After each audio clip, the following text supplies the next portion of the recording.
Welcome to Game Changer Weekly. John, how are you doing this Tuesday evening? I'm doing great. I think we're going to have a really fun night tonight. A lot of fans have been looking forward to this. So I have to ask Danny, how are you tonight, sir? I'm doing pretty damn good tonight. How are you guys? Well, you're going to be better than us, I think, in the long run. You came into this more prepared than us. Well, So I'm more prepared up here with all this knowledge than you guys because I lived through it. But yeah, this should be a pretty interesting interview. And what I could say off the bat is I haven't done an interview with, breaking down these walls and crossing these lines and talking about this since the departure in April of 2019 of me and GCW. So most people have, always wondered a lot of things, and hopefully we could cross a lot of T's and dot a couple of I's tonight. I love to hear that. I love to hear people who are more at just more peace, and you're at a spot where you're able to sit down and talk with the fans. It definitely took me a while. I definitely needed some time, and I think the fans needed some time, and I think some of the wrestlers needed some time. But old wounds definitely can heal sometimes. And we're so thankful to have you on to discuss all that tonight. Yeah, thank you again. Yeah, it's a very adult thing to do also. So I do appreciate I've actually gone back and watched a couple of the older GCW shows in the last couple of weeks since we agreed to do this, and it was cool going down memory lane. There was a lot of good things done, man. There was a lot of great things done. I watched Untouchables about 2 days ago, I think it was. I was from Chicago.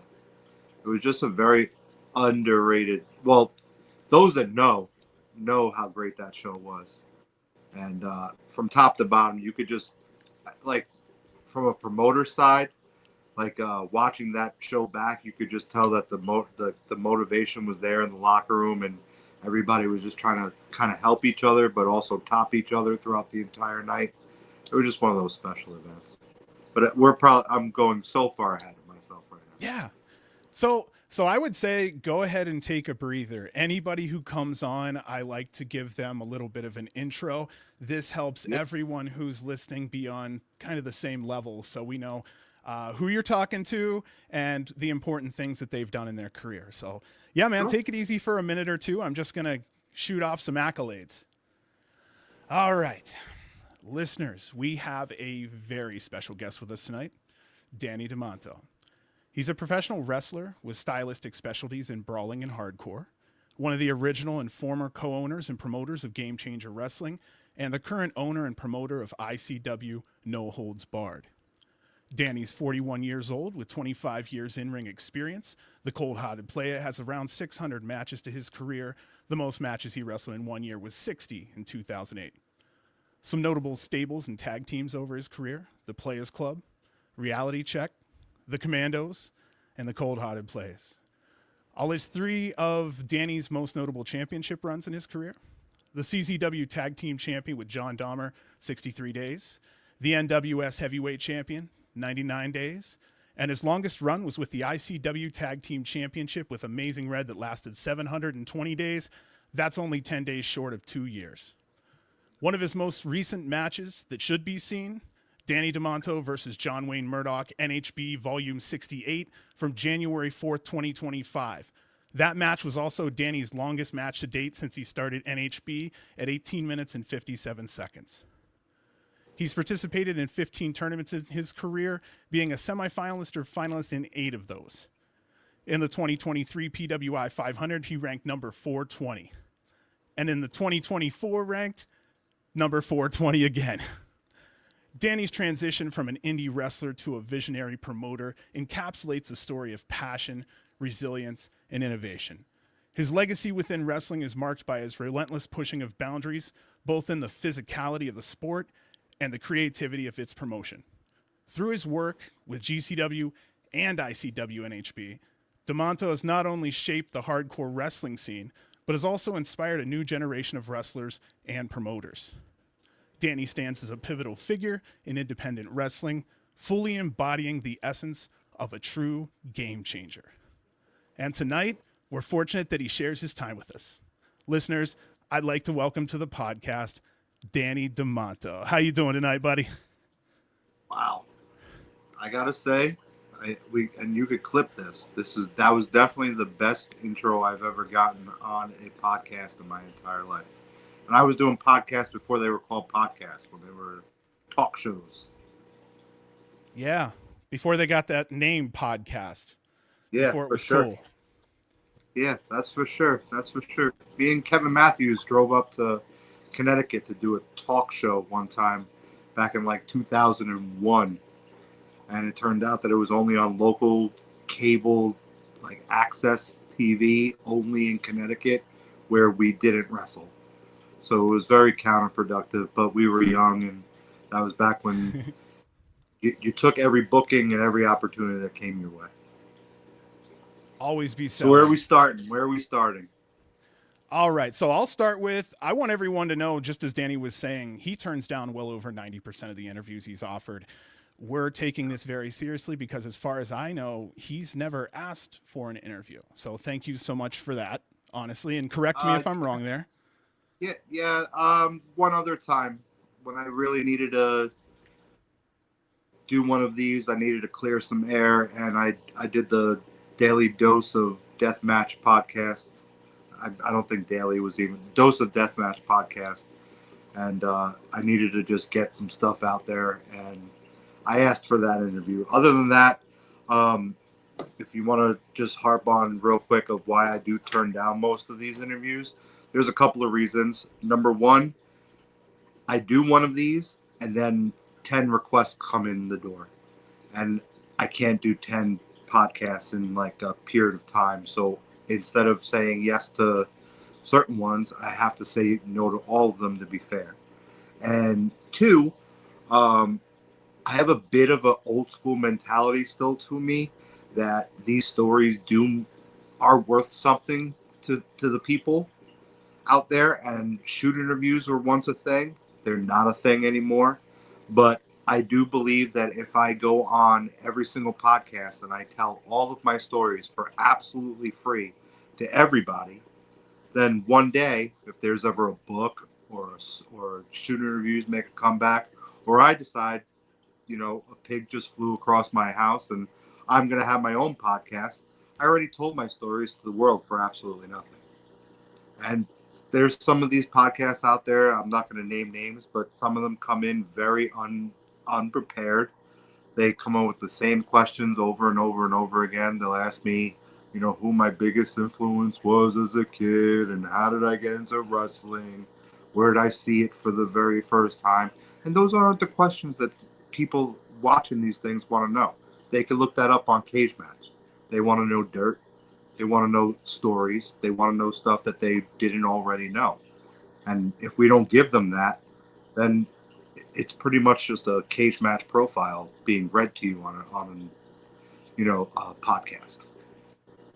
I think that's fair. Well, you know what then? Let's roll it. So here's what's gonna happen. I'll go ahead and let the listeners know now. We have a lot of questions on our side, and we're gonna have a lot of. You have a lot of questions. I got the inside scoop about these questions. I'm a rough one. I think if anyone has heard me before, they know we're rough over here. We'll shake you down. B will be handling chat and bookmarking questions to share with Danny later in the show. So it's going to be a very busy night. The early parts, Danny, you can just yes, no, or whatever you need to, because again, we want to kind of get into GCW. So I'll start here only because I love this story, brother. You started booking at a very young age. Could you tell us where you started and how old you were? I was 2 years old in my kitchen. Me and my grandma used to take all my action figures, my wrestling action figures, and I would put this guy versus this guy, this guy versus this guy, this guy versus this guy. I would make a 7 to 8 match card. this is 2 years old, 7 to 8 match card, and then my grandma would write it down. I would wrestle them to a finish. She would write down who would win, and then at the end, she would tell me the results of the show. I heard that story. I generally don't like asking questions like you said from other podcasts, but that one is just so human. Yeah. I love that one. All right, so I was hooked since then. Like I was always very, like, in the back of my head, I always wanted to have my own wrestling company, but every kid wants to be the wrestler, no matter what. Yeah. You know what I mean? We all fall into our spots in pro wrestling, you know, however people may fall.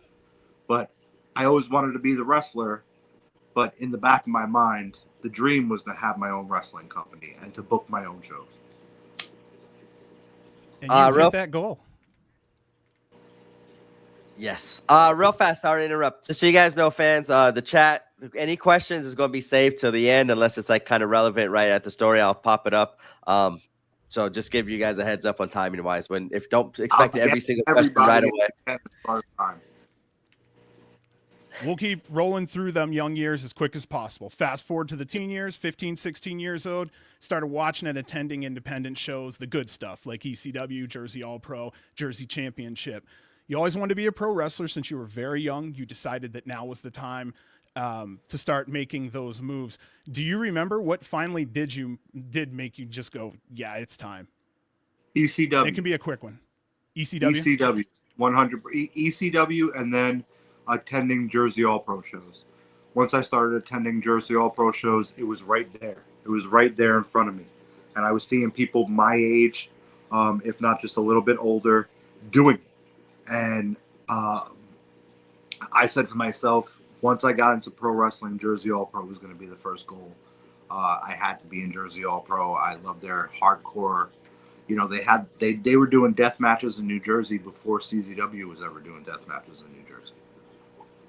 At least according to me. 1997, I was looking at death matches in Bayonne, New Jersey for Jersey All-Pro, and I just needed to be a part. Man, oh man. So hardcore from the beginning. There was no real run up to it, right? I knew so no. As a fan, my entire life I loved hardcore wrestling. It wasn't that I disliked any other wrestling, because I definitely appreciated a lot of wrestling.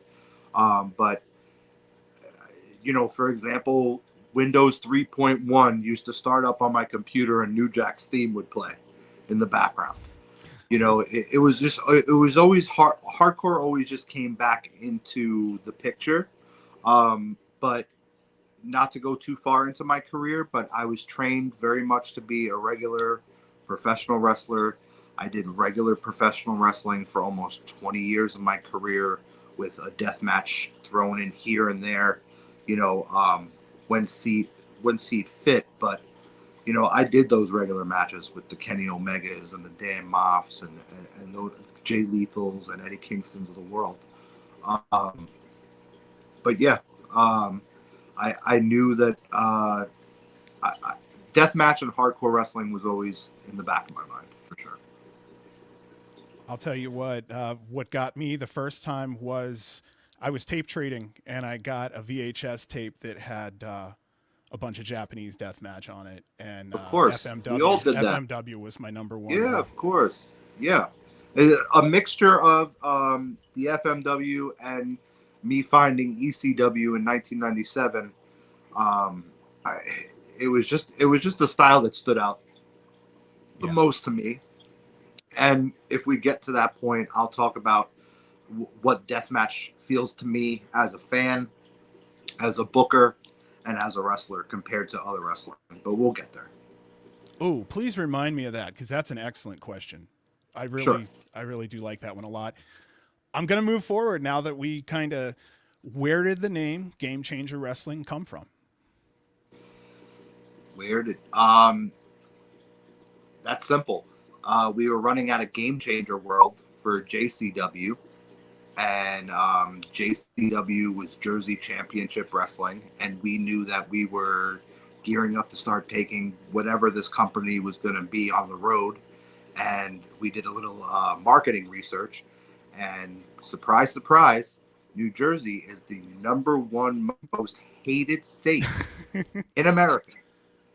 So if we bring Jersey Championship Wrestling to, I mean, at that time, Albany, New York, or Wisconsin or something like that, the name might be a little, it's not a worldwide thing.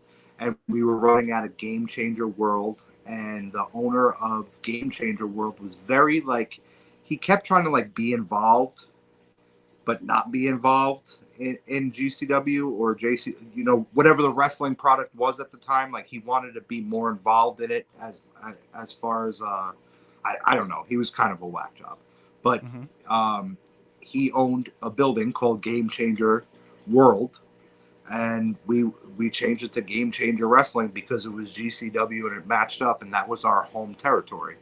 So, and plus it was a cool, catchy name, and we just had to do the switch in order to be able to take it to the next level of taking it on the road and doing things like that. I was just wanted to ask, any stories from old Game Changer Week World? Any cool stories from there? We could do a whole podcast on Howell, New Jersey. It was a concert hall. It was a makeshift concert hall that now turned into a 99-cent store. But it was just a feeling from the very first show we ever ran there, which was for JCW. And there was only 100 people in the building. But they were so loud for some reason. And I realized with the aesthetic of the building and the way the building was set up, it was just set up for professional wrestling in such a way that it let the fans kind of hide themselves and be as loud as they possibly could be. And that's a very big key point that I'll talk about on here too, is picking wrestling venues based on how they look, and based on how wrestling venues look and how they're lit up is kind of how loud the crowd is going to be. If you have a very lit building with white walls and everybody can see everybody, the crowd's not going to be as loud as a very dull lit building with spotlights on the ring. Because if you're in the dark, you can say whatever the fuck you want to say, and you can get as loud as you want to get, and people are next to you can't even really see you because it's dark. That's just how the brain works. So getting back to Howell, it was a very dark building except for the spotlights over the ring. And I don't know, man. From a very early part of GCW, once we started running those Howell shows, there was a lot of veterans that really stepped up in leadership roles, and anybody that we were bringing in, once we made Nick the forefront of the company, pretty much. And we can rewind a little bit and talk about Nick if you want. It looked like it was Nick Gage's new company, to deathmatch fans. So the deathmatch fans that were oh, I remember Nick Gage from CZW. This is the new thing that you could see Nick Gage at. Oh, okay. So now the Masadas were popping up. The Danny Havocs were popping up. And then me and Brett had a hand on the pulse, or ear to the streets, as he used to call it. And we were watching all the IWA Mid-South, tournaments and stuff like that. So we pretty much did what Vince McMahon did, what they say on all of those shows. We pretty much rated the deathmatch talent. We looked to try to find the fresh, hottest ones from the different territories that are willing to drive to New Jersey, and we try to grab them all. John Wayne Murdoch, Marcus Crane, Reed Bentley, Alex Colon. He was more local, but we were Viking from Canada, early GCW guy. Yeah, like I said, if they were able to get in a car and they were top level deathmatch guys that have not really broken out yet, we were giving them shots because we wanted to take new guys and make them GCW guys. That was a very big key at the beginning, was to create our own with the likes of Danny Havoc and Nick Gage and Nate Hatred. Big shout out to big fucking Nate. Yeah, we were mixing the elite of the elite, and then let's not fast forward too far, but then we were grabbing the quick international talent that were very hungry out there, like Miedo and Ciclope and Arrow Boy. And when we went to Mexico, Crazy King, but he couldn't make it into America at the time, so that's what kind of put the halt on Crazy King. But I was a really big Crazy King fan early on. We just couldn't get him. And Violento Jack, and then the Japanese guys. But I'm sure we're going way too far into it right now. We're jumping around a little here, but we're in the same time period roughly, so that works out well. You know, you're mentioning CZW. Where did you first meet Brett at? Because I believe it was at CZW, right? Wrong? If we're gonna really peel back the fucking curtain here, I met Brett Lauderdale in his apartment in about 2005, 2006. He was working for WWE at the time, and I came to his apartment to smoke weed with his roommate, who I knew from CZW, and Brett knew me before I knew him because he knew me as the wrestler. And at that time, Brett was working for the WWE in the office, doing office work, but he was a huge CZW fan. That's where that was the first thing with Brett, was he was a big CZW fan. So me and him really hit it off. He back then he used to smoke weed, and he similar to me, he liked to roll in advance, but he used to buy an entire box of blunts of whatever it was. I think 36 or 24. Whatever it was a lot. And he would roll all 24 or 36 or whatever, you know, and be set for weeks. But we hit it off, and he was like, "Hey, I know that you're getting into CZW right now," because I was just starting with CZW. He's like, "Do you mind if I coach you? I know a lot more about the company than like I did at the time. I was just like an indie guy. I worked more for Jersey All Pro than I did CZW."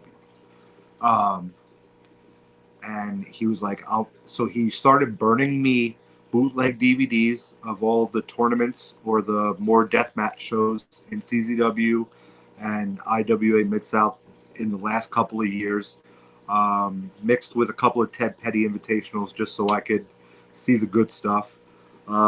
He started telling me about the wrestlers in CZW at the time that needed to go, and if I was to work with them, to do my best to make sure that that was their last time in the company. And I was successful 3 times with 3 different people that Brett disliked. So in a way, there was a fan guiding me to shoot on people verbally or physically during my CZW run. And that's where me and Brett really became friends. Slightly thereafter, when I had my departure from pretty much when I left CZW, Brett got in as like a backstage guy / all of a sudden he was a referee. But we stayed friends throughout, you know, the years and stuff like that. We would work together at shows, and he would pretty much be like my referee at certain times, if that makes any sense. Like, hey, yes. I brought an extra ref. He's just going to do my match, whatever. Because he was kind of learning on the job. Like, he was very smart with pro wrestling, but you also have to learn how to be a referee. So there was definitely a time where it was like, if it was going to be anybody's fuck up, it's my fuck up. So like I would, you know what I mean? Yeah. So he started doing all the shows that I was doing, like the PWS shows at the time. He got to work with a lot of bigger names. ICW, I got him into ICW during the Jack Sabbath era. Yes. And then we could fast forward to JCW. The story of Brett coming on board with all of this was during JCW, and that's a thing that I think a lot of people's timeline is a little bit off. Larry Legend at this time was my number one draft pick. If I said to myself, if I'm going to start building a team around me, I'm going to start with the best ring announcer in the world, because he's going to be seen the most on every single show. So if I have the best ring announcer next to me, because he'll also be like my right-hand guy, I'll start building a team. Larry was kind of weird about it because he would have to do a lot of driving. He didn't have a car at the time, but so we had to work out on like rentals and getting people in cars and stuff like that. And one of his demands back then was he wanted two people to be a part of this, and one was Brett and one was Pinky Sanchez. I was fine with both of those things because I had great matches with Pinky. I thought he was a very good talent back then. We had phenomenal matches before that, after that, during that. Always worked well with Pinky. And Brett was me, Brett, and Larry. It was the ring announcer, the wrestler, and the referee. We used to call ourselves the main event package. That's where main event package started. So You got all three. And before shows, there's so many pictures on Larry's fucking phone of me, him, and Brett at a fucking Starbucks, and we're writing out a card or just bullshitting or whatever, and it started from there. And then Dana came on board as the merch girl, and more people started coming on board. John Carlo came on board as a video guy,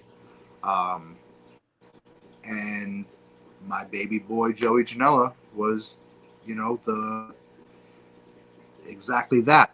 He was the star child. He was the one that we were going to attach the rocket to his back and make sure that he went to the fullest potential, because I knew that since he was a child, legitimate child, an untrained nuisance child.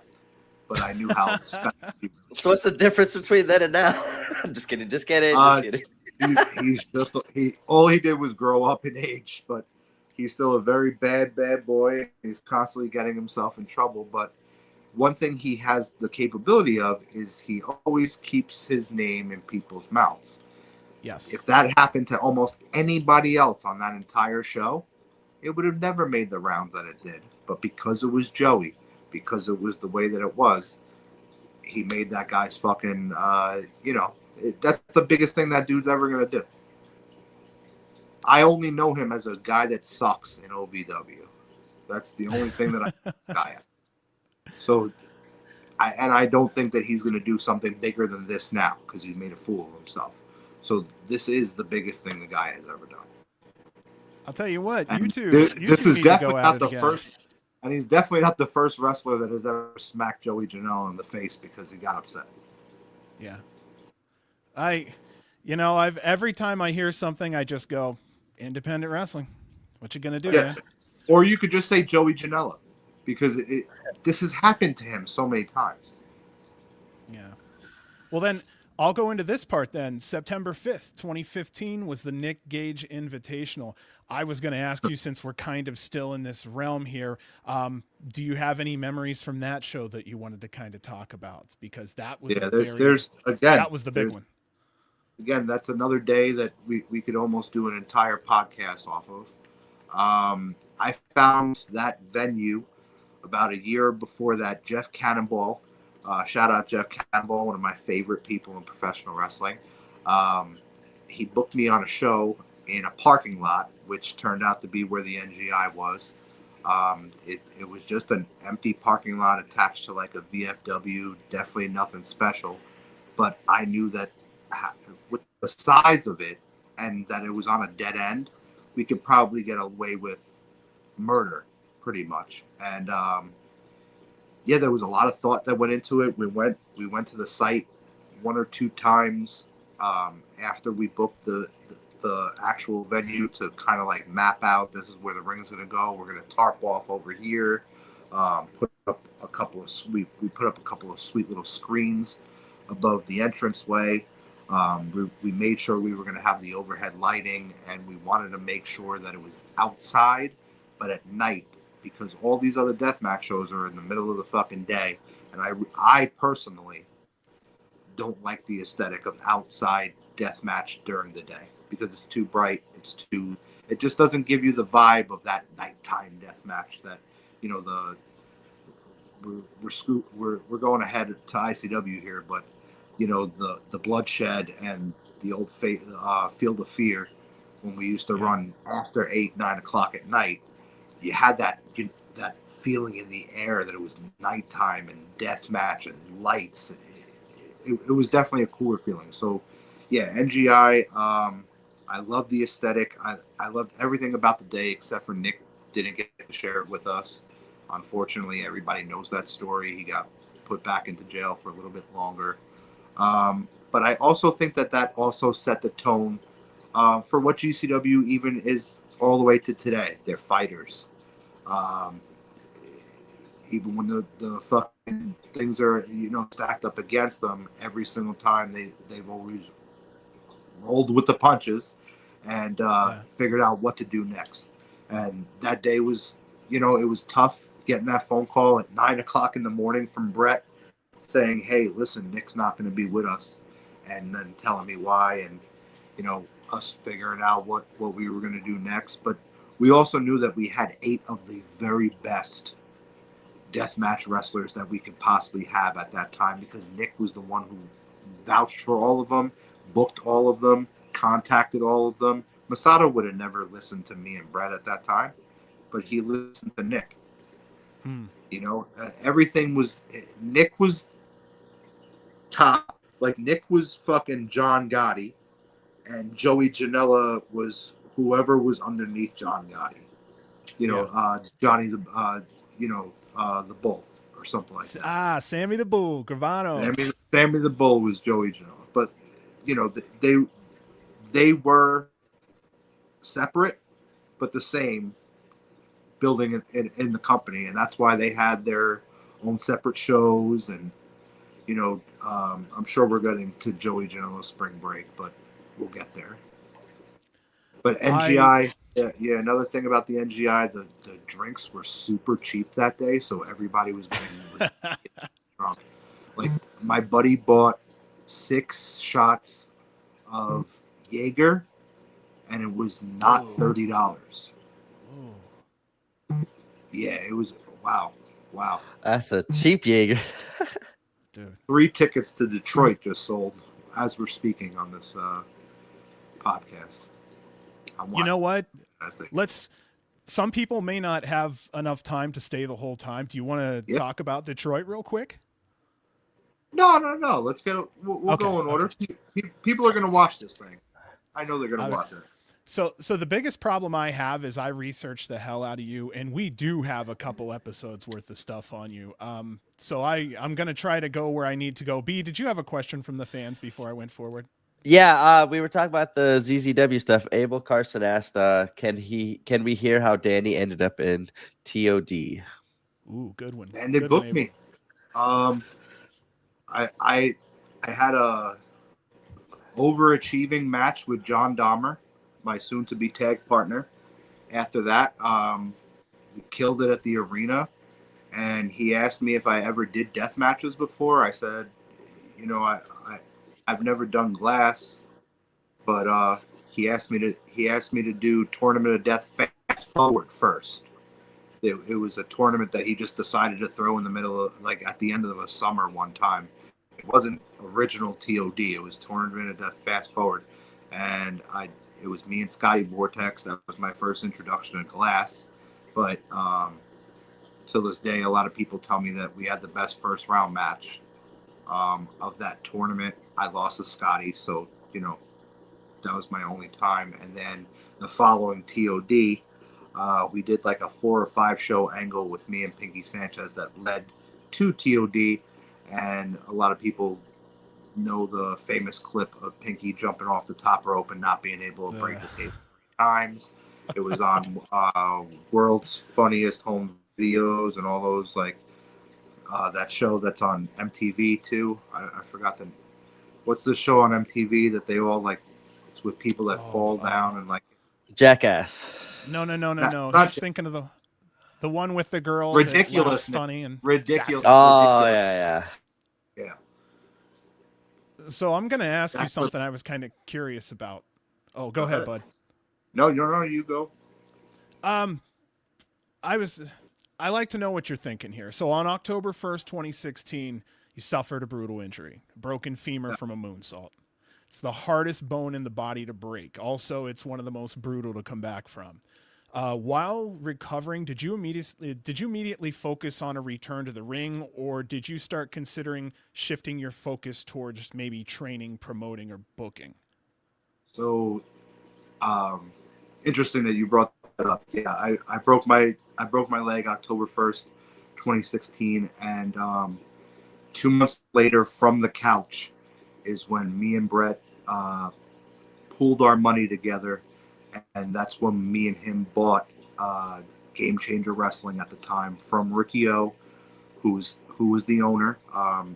He was the owner of JCW and GCW when we changed the name over, and he gave us a great price. I'm not, by all means, we didn't buy. We didn't make him rich because there was not much of GCW, and everything that was GCW, me and Brett created. So, yeah, me and Brett. So pretty much what happened, real fast story. Brett and I found every piece of collectibles that he and I could find in our mother's house and everything that we had in our own home. And I sold them on eBay. And I mean, Brett pulled out a fucking black card Rick Rude LJN figure out of his mom's. Oh. So like we got as much money as we could. We rallied it together. We bought GCW, and then the next show was A Date with Destiny, I believe.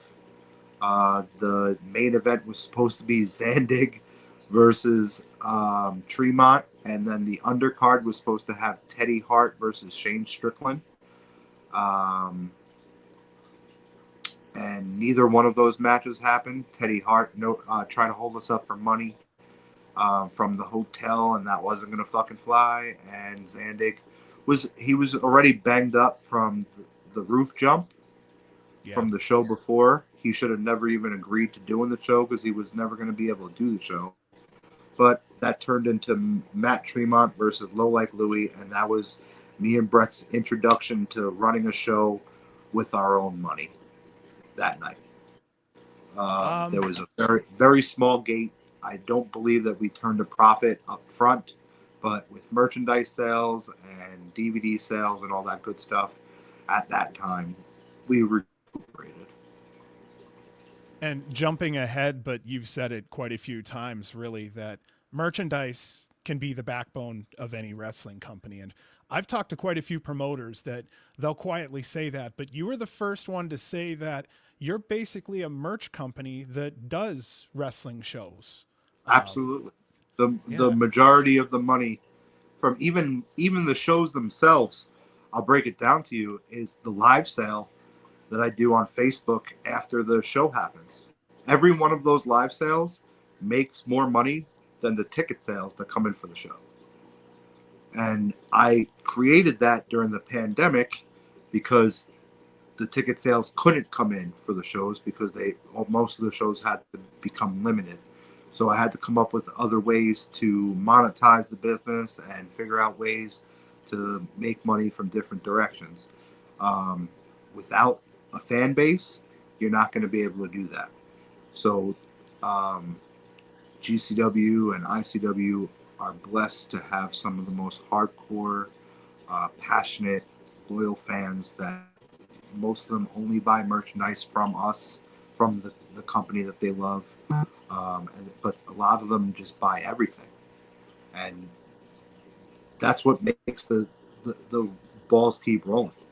Without the merchandise and without, places like IWTV and Thriller TV and outside sources, an independent wrestling company is never going to thrive and keep rolling on just ticket sales.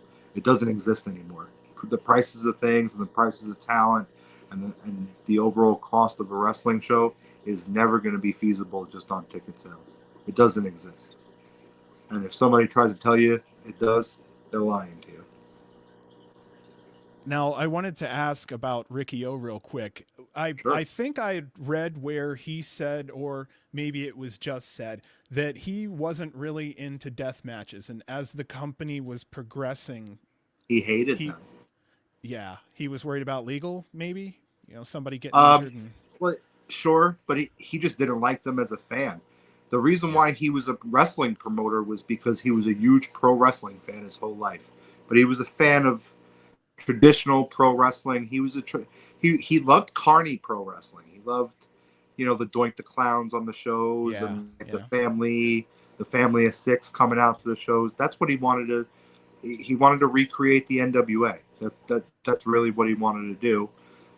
He didn't want to do the dead end of the street with the cops coming to the NGI-1 saying we heard that there's gunshots going off. Right, Like he right. had to deal with those cops because he was the owner of the company at the time. So yeah, he saw the direction it was going, no matter what, if he liked it or not. And he wasn't, and he was also moving to Tennessee at the time, so he was going to have to like pretty much just fund it from afar. So it was his time, you know. There was no hard feelings. We didn't push him out. There was no animosity. Ricky O was the very first wrestling promoter to ever book me. My first match was for JCW in April of 2000. So all the gratitude in the world to Ricky O. Without Ricky O, there would be no me. Or I would have taken a much different road at this point because, when I moved back from Orlando in 2013, Ricky O was like, hey, I'll give you the ball. You could start booking my company as long as you do the other stuff. And that's why JCW came back, and then it turned into GCW, and we are here today. Wow. Now, over at GCW, you had a decent amount of matches. Uh, who gave you your best match over there? My best match in GCW, Yeah. I'm just wondering if one stuck out or not, or if there was just I didn't someone really easy to wrestle work that with. often, to be Yeah. honest. And the better matches that I had were on the smaller shows. That's when I'd wrestle, is on the smaller shows. Yeah. I really loved one of my matches with Brandon Kirk up at a festival show we did in Albany, and that was a GCW show. It wasn't your traditional show, and it wasn't in front of traditional GCW fans, but me and Kirk always had bangers, no matter what generation it was. For some reason, me and Brandon Kirk have always had bangers. Me and Drew Blood had a pretty decent, somewhat death match at Game Changer World one time. Um, he was unfortunately a little fucked up when he got to the building that day, and that resulted in me turning it up even more, which resulted in a pretty good death match because I beat the fucking piss out of him for a good solid. Like I saw the guy like nodding off in the locker room, and I was like, "Not today, dude. Not today. Not today." Because I know the guy for like the entire time I've been in wrestling, and he showed up way too fucked up for an opportunity that could have been a lot more easy for him. But yeah, no. Drew Blood in the deathmatch world, and then me and Brandon Kirk had a pretty good one up in Albany. But the whole time GCW was GCW in front of me. Me as a wrestler was never the focus, especially after I broke my leg. But before I broke my leg, it was also like it was very back ended. If I was used, it was to get just somebody over on a smaller show.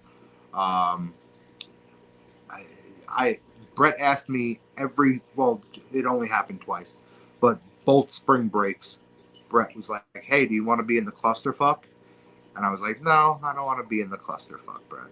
I'm good on being Yeah. in the clusterfuck. I'd rather be back here making sure that the clusterfuck ran smoothly, at, as opposed to having a very small role in the clusterfuck." Um, and there was also people around me at that time, especially after I broke my leg, like saying, like, "Hey, dickhead, you just broke your leg, and you're running what is obviously a very successful wrestling company right now. How about you not hurt yourself again, and just focus on this?" And then I had a retirement match and everything with Amazing Red and an ICW show, and yeah, I was just going to focus on GCW. We were going to turn GCW into this fucking thing, and I was never going to wrestle again. Yeah. And, things happen. And you trained Brandon Kirk, didn't you? Um, Or were you part of his training? I can't remember. yeah, I'm going to say I'm part of Brandon Kirk's training. Yeah. And if Brandon Kirk was to say otherwise, he's an asshole. But he was very much because he had very much learned on the job training, and I was there the entire time. And I was one of the only ones that, I gave him a lot of tough love, and I'll even give him tough love right now if I saw him right now if he appeared on my couch. He never picked things up very quickly, especially back then. He wasn't the best athlete in the world, but once it clicked, it really fucking clicked. And I knew that there was a couple of puzzle pieces still missing, but I mean, we'll get to Brandon Kirk later on. B, by any chance, do you have maybe a question for GCW for Danny? Maybe something there that. I was just thinking the same thing. Reed Harris Cooper says he remembers Nick straight out of prison against you in a fight that went to the street. And I know you were kind of talking. You said to remind you about a Nick Gage story later. So I don't know if that's the same one or if we got more down. I don't think that was the one that I was thinking about earlier, but I don't even remember what the one earlier was. But I will tell you that one real quick. We booked me versus Nick Gage. Yeah, like pretty much straight out of prison, 1 or 2 matches back, and it was at ICW in Queens, New York. And I don't know if the viewers or you guys know that New York is very strict with their rules and what you're allowed to do and what you're not allowed to do. So Nick and I are very much like a call it on the fly type of thing.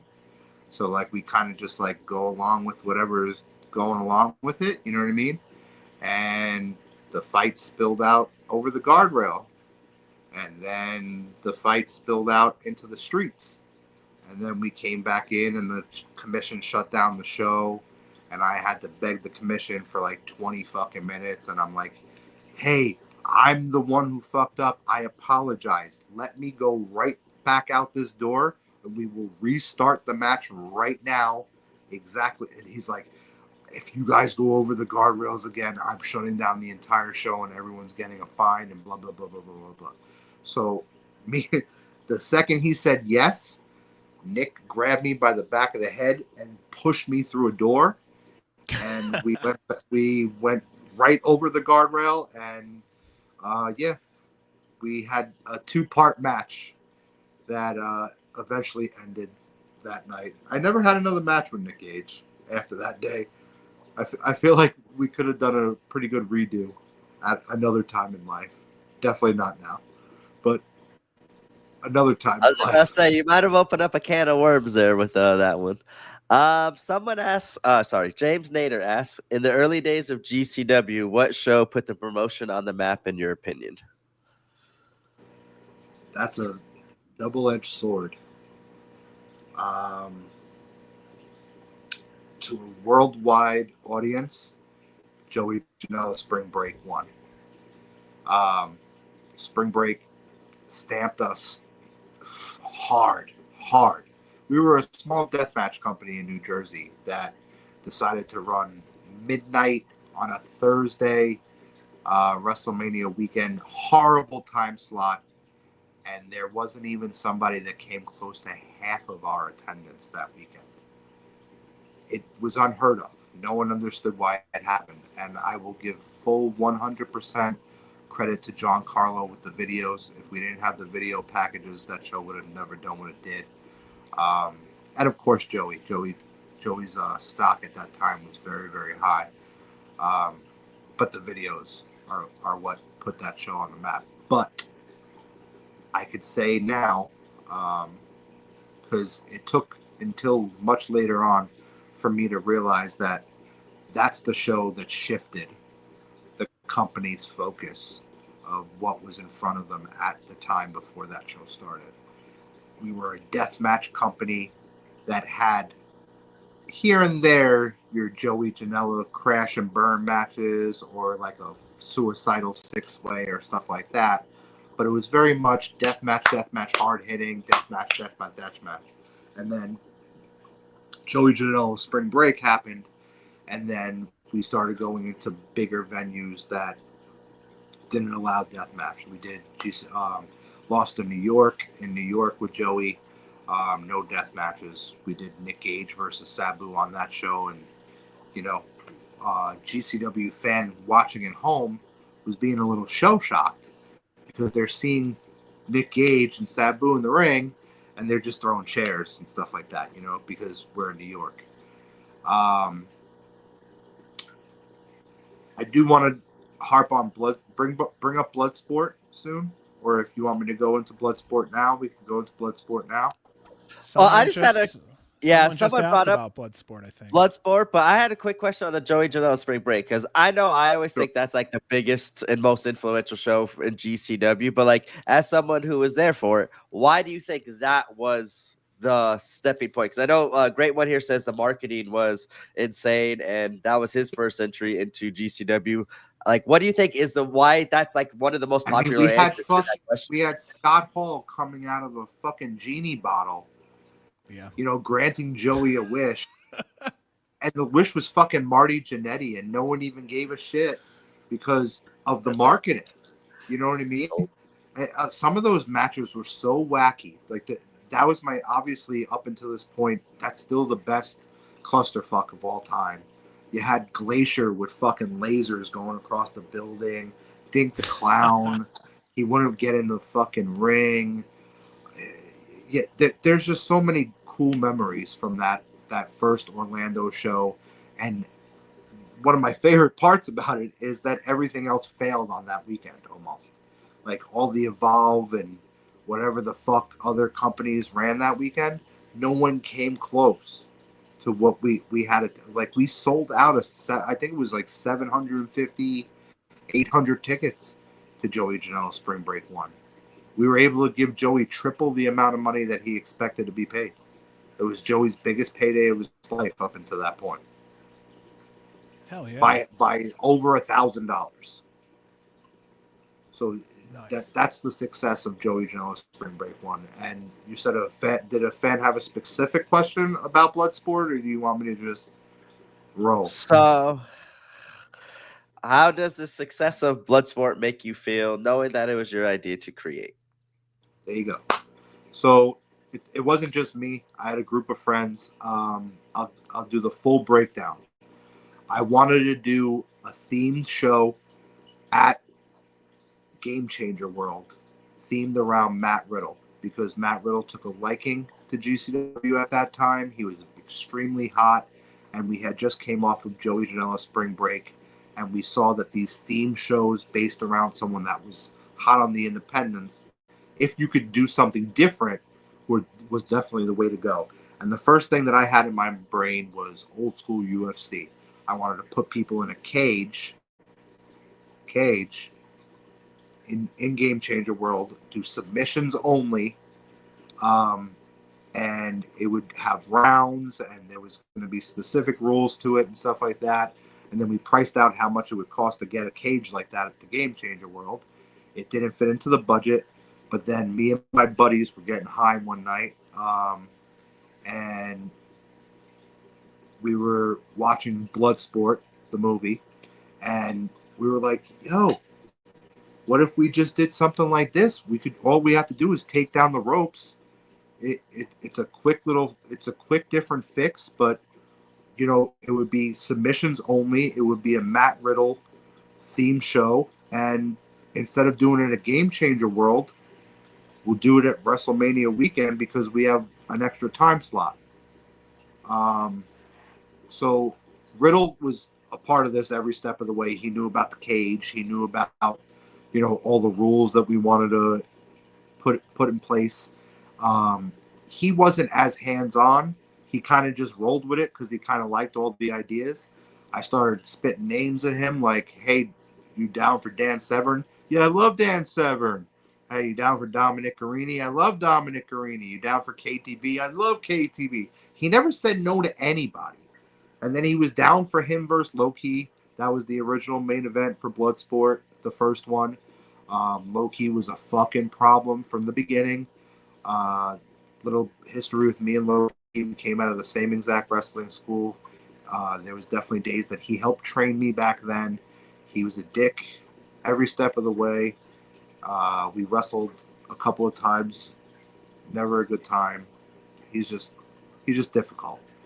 But I knew that Matt Riddle versus Low-Key in that type of environment would have been great for a WrestleMania weekend.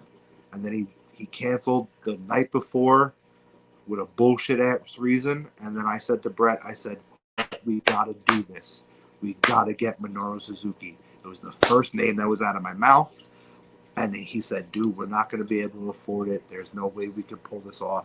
I said, listen, we have this amount of money from Low-Key. I know that Suzuki's going to be more. Just price it out. He called up Rocky Romero. He told me the price. It was the highest price that we had ever paid for one single wrestler ever in the existence of GCW at the time. And I said, fuck yeah, let's roll. I said, I got them to include an autograph signing before the show. I said, hey, can we please just get an autograph signing before the show to make back as much money as we possibly can? That got thumbed up. They sent me 2 different photos to make 8x10. Now, this is the morning of the show. The show's that day. No. It was the night before. The show's the next day. We order the graphic. Brett was like, you ready to post this? We post it, and then the internet fucking blew up. They're like, Minoru Suzuki versus Matt Riddle. It was unheard of at the time. Suzuki wasn't, doing independent shows. He was in town doing just New Japan. And with years of relationships between Brett and I with Rocky Romero, and him just loving what we were doing, he vouched for us with the New Japan office. He vouched for us with Minoru Suzuki. Suzuki had already wrestled Riddle one time before that, so he was comfortable with the match. And I believe 250 tickets sold in 24 hours of the announcement to the show. So obviously no one was upset about Low-Key. Low-Key actually called it a bait and switch because he's that delusional. But a bait and switch normally means that you're taking one thing and switching it with something lesser. We took Low-Key and turned it into Minoru Suzuki. And the price was in the... I think that we might have even drew more people that year at Bloodsport than we did Janela Spring Break. And Brett says otherwise, but there's some pictures of Bloodsport, man, that there was just so many people at that New Orleans Bloodsport. And again, we went into those that week. That was the second WrestleMania weekend for GCW, and we paired up with that WWN and Sal and all those, that thing. And those are the people that are running the events. But again, Bloodsport and Joey Janela Spring Break blew out every other show running that weekend. And it wasn't even close. 2 years in a row. And then the following year did the exact same thing. At the Collective in New Jersey, we sold out every single show we were running in advance. There was no show that had tickets available at the door. And every other show that ran that weekend had tickets available at the door, and they didn't sell out. So GCW was very, very hot during 2018, 2019, during the latter years of my run there.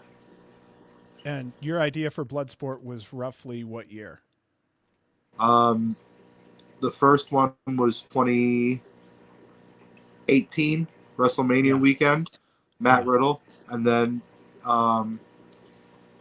so Matt Riddle then got signed by WWE, and he had his like last match with us. It was PCO at Boston, New York, and then we had Bloodsport, and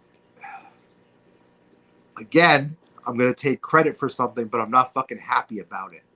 Brett didn't even know what a Josh Barnett was at that time, and I said, Brett, Josh Barnett is a UFC legend.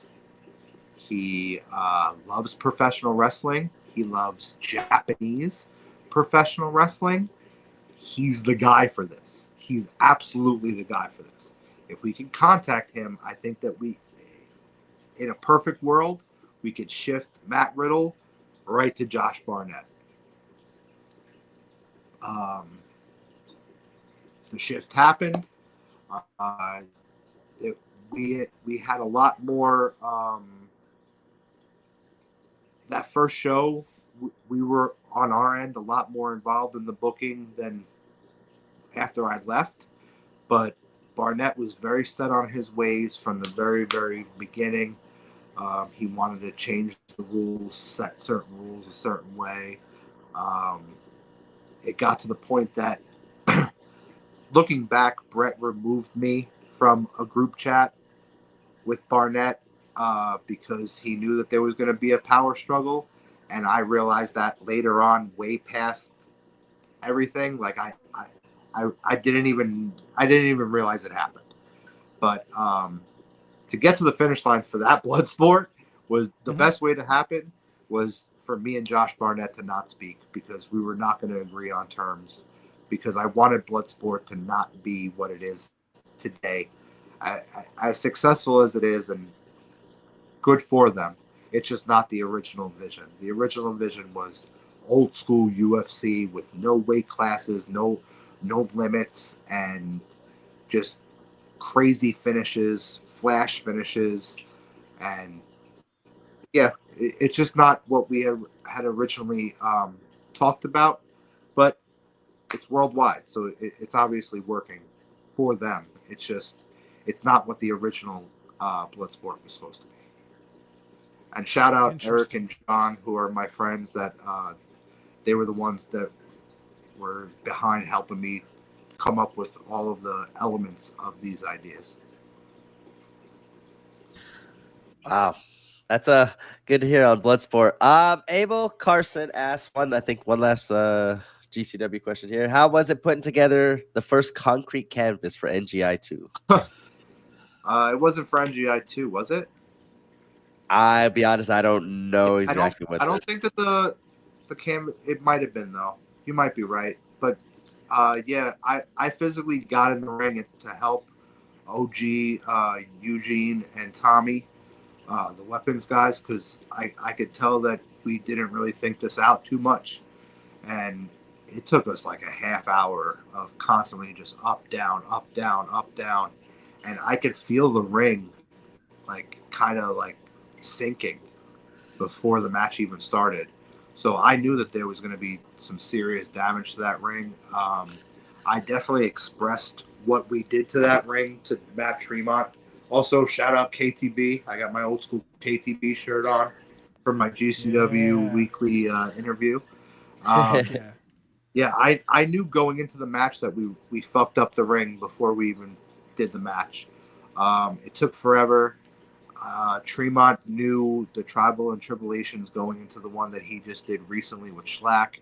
I know that he did some more reinforcement for the ring than we did. But yeah, I got in the ring and set up the cement blocks for that match with those guys because they were also cooked from an entire, deathmatch show as well. So it was definitely a team effort setting up that match, and they delivered. Nick Gage and Matt Tremont back then was like Hogan Andre. We were delivering Hogan Andre of the deathmatch world in GCW at that time, and people didn't think it was ever going to be possible. But why wouldn't it have been possible? You know what I mean? It's Nick Gage and Matt Tremont, very obtainable. It's just perception. You know what I mean? Once people see certain things, it could be bigger than just the storyline. People were if we didn't do Matt Tremont versus Nick Gage in the finals or whatever that tournament was, we would have looked like fucking assholes. Yeah. So maybe he's right. Maybe it was a tournament that we did it like that. I thought it was Unbelievable. Going back and rewatching it, yeah, I see all the concrete in the middle of that ring.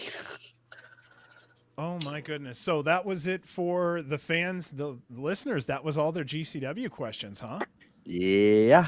Oh my goodness. That's interesting. All right. So I'll just ask you then, Danny, if you closed your eyes and really thought about it, is there a special moment or something that makes you smile that sticks out from that era that just, even just getting that call from Ricky O that everything's closed and you guys have GCW? I mean, do you have anything looking back that just makes you feel good about your time?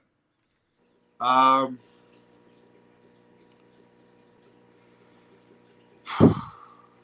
single thing. I'll tell you this much. While you're on a couch healing, you got a lot of shit done and you didn't even have to kick legs. Yeah. That's pretty amazing. The thing that I just want to word it right.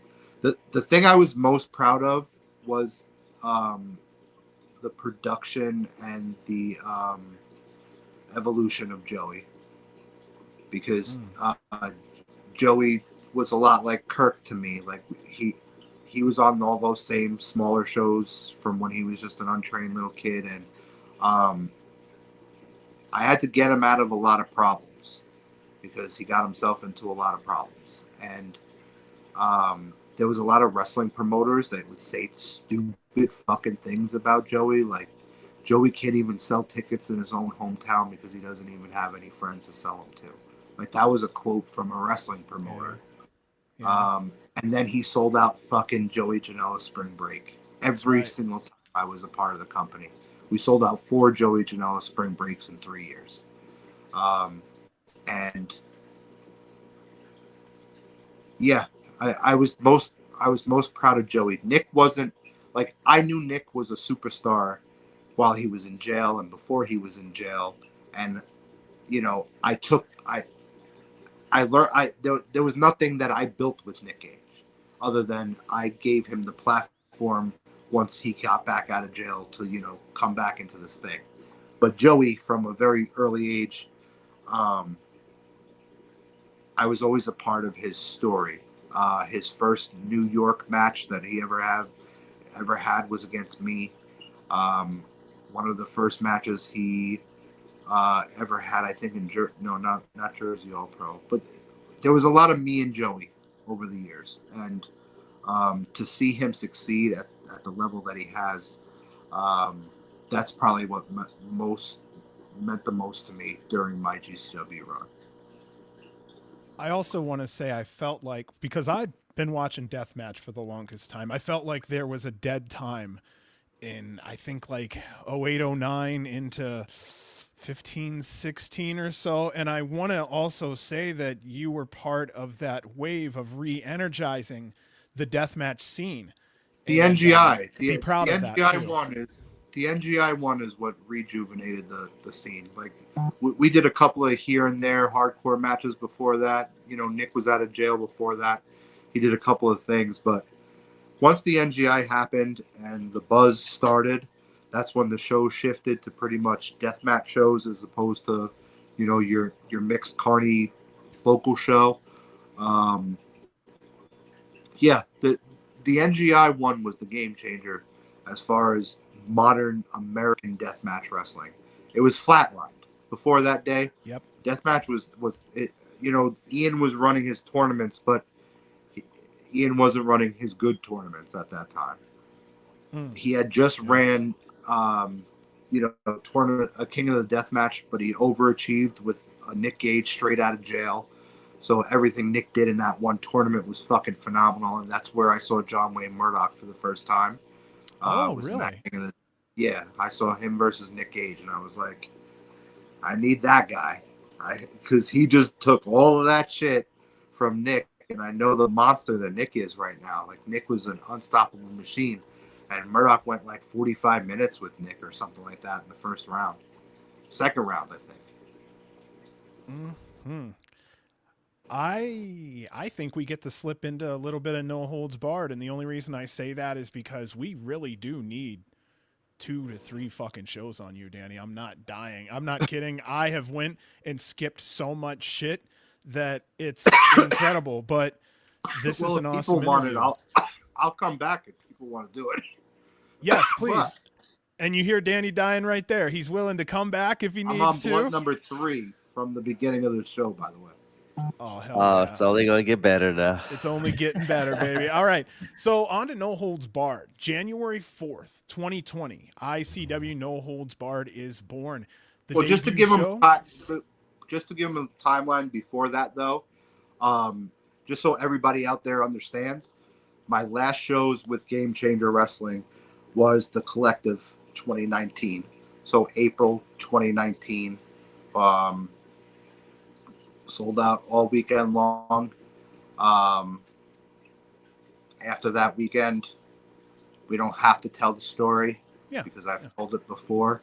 People know it. But that was the parting ways. So April 2019, end of GCW for me. And then you're about to give the introduction to ICW, which was January 4th, 2020.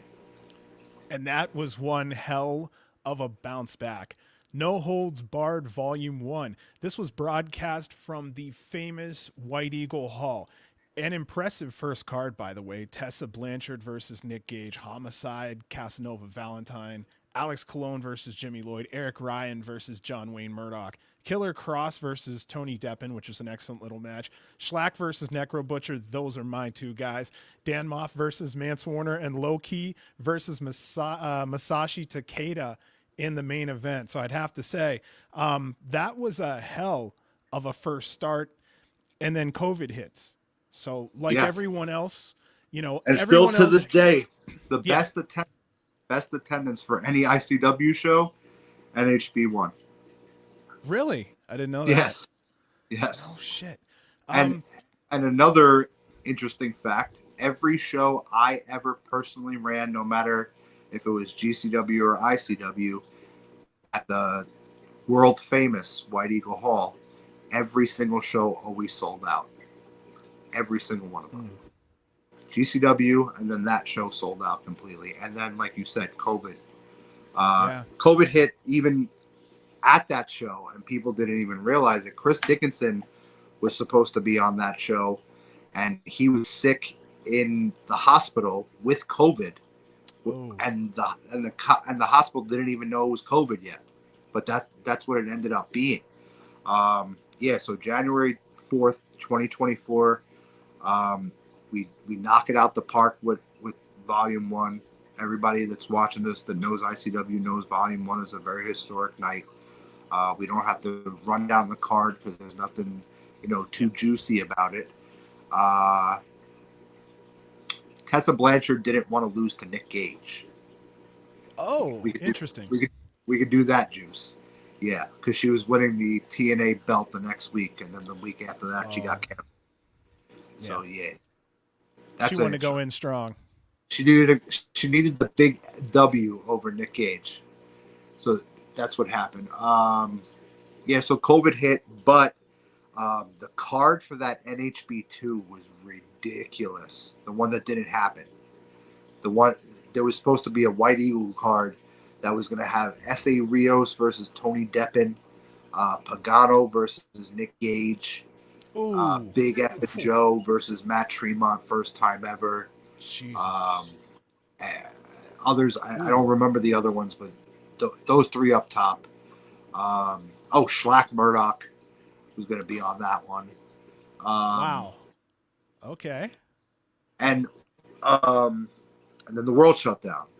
So the second the world shut down, I already started getting the wheels spinning because I said to myself, if it shuts down, I have to be ready to put this wherever the fuck I'm going to put this, and I have to be first, no matter what.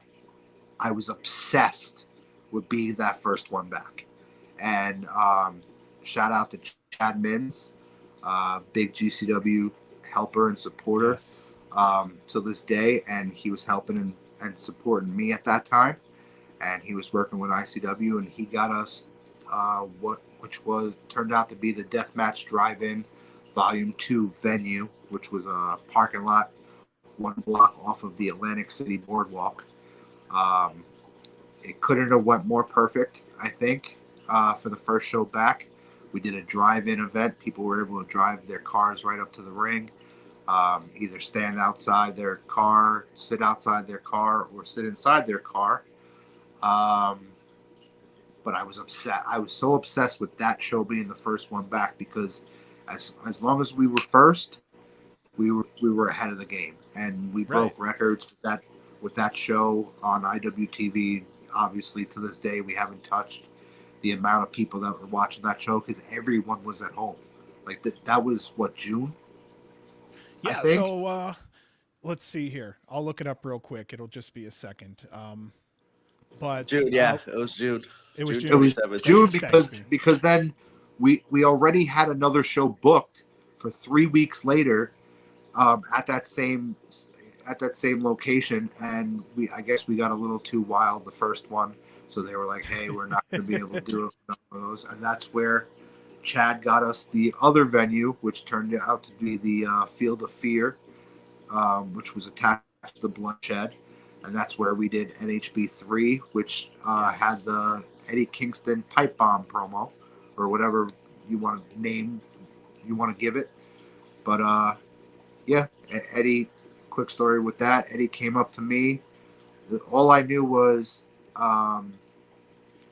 he said, "Hey, I have a couple of things I want to get off my chest. Do you mind if I cut a promo after the match? It's going to have nothing to do with ICW, but I just got to get this out there." And this is during COVID. Like, we're all still living COVID. So Yeah. I looked at him like, "Why are you even asking me? Yeah, go do whatever you got to do." But like, I had no stock in it, because I know Eddie Kingston. I know Eddie Kingston for many years. He's a very emotional person, as anybody can see through his wrestling and through his promos and stuff like that. He takes wrestling very, very serious. So when COVID took it away from him, he needed to let that out. And he let it out the way he learned how to let it out. And it's gotten him to be a fucking multimillionaire at this point, probably in AEW. He never looked back. That was his last indie match, I think. Hell yeah, man. Yeah. Another one graduates. Yeah. And a lot of people don't understand that that's the goal. That's the goal.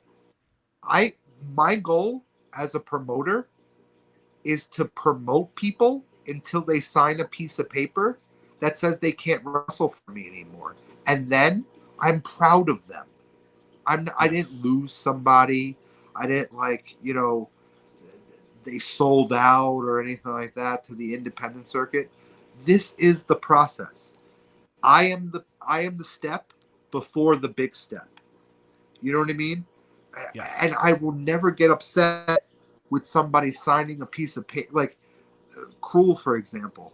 I think Cruel should be a millionaire on television every single week and should be on WrestleMania. And no one's going to tell me otherwise.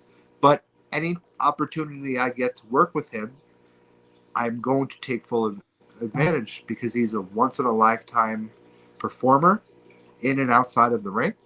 And he's great to be around. He's great to do business with. And he looks like the way he looks. And he performs the way he performs. You know what I mean? We don't with the size, with the look, with just the image, there's nothing really like him out there right now. And same thing. I don't understand how he hasn't been picked up somebody. He's the larger. modern day Brain Damage too in the deathmatch world. Whoa, okay. We won't get too deep into that, but you just connected 2 Lego blocks in my head that I never connected before. That's oh wow. No. You I never really thought about that. Fuck no, yeah, no. I mean, and he is. I love Marvin. R.I.P. Yeah. Brain Damage. He was an awesome fucking dude.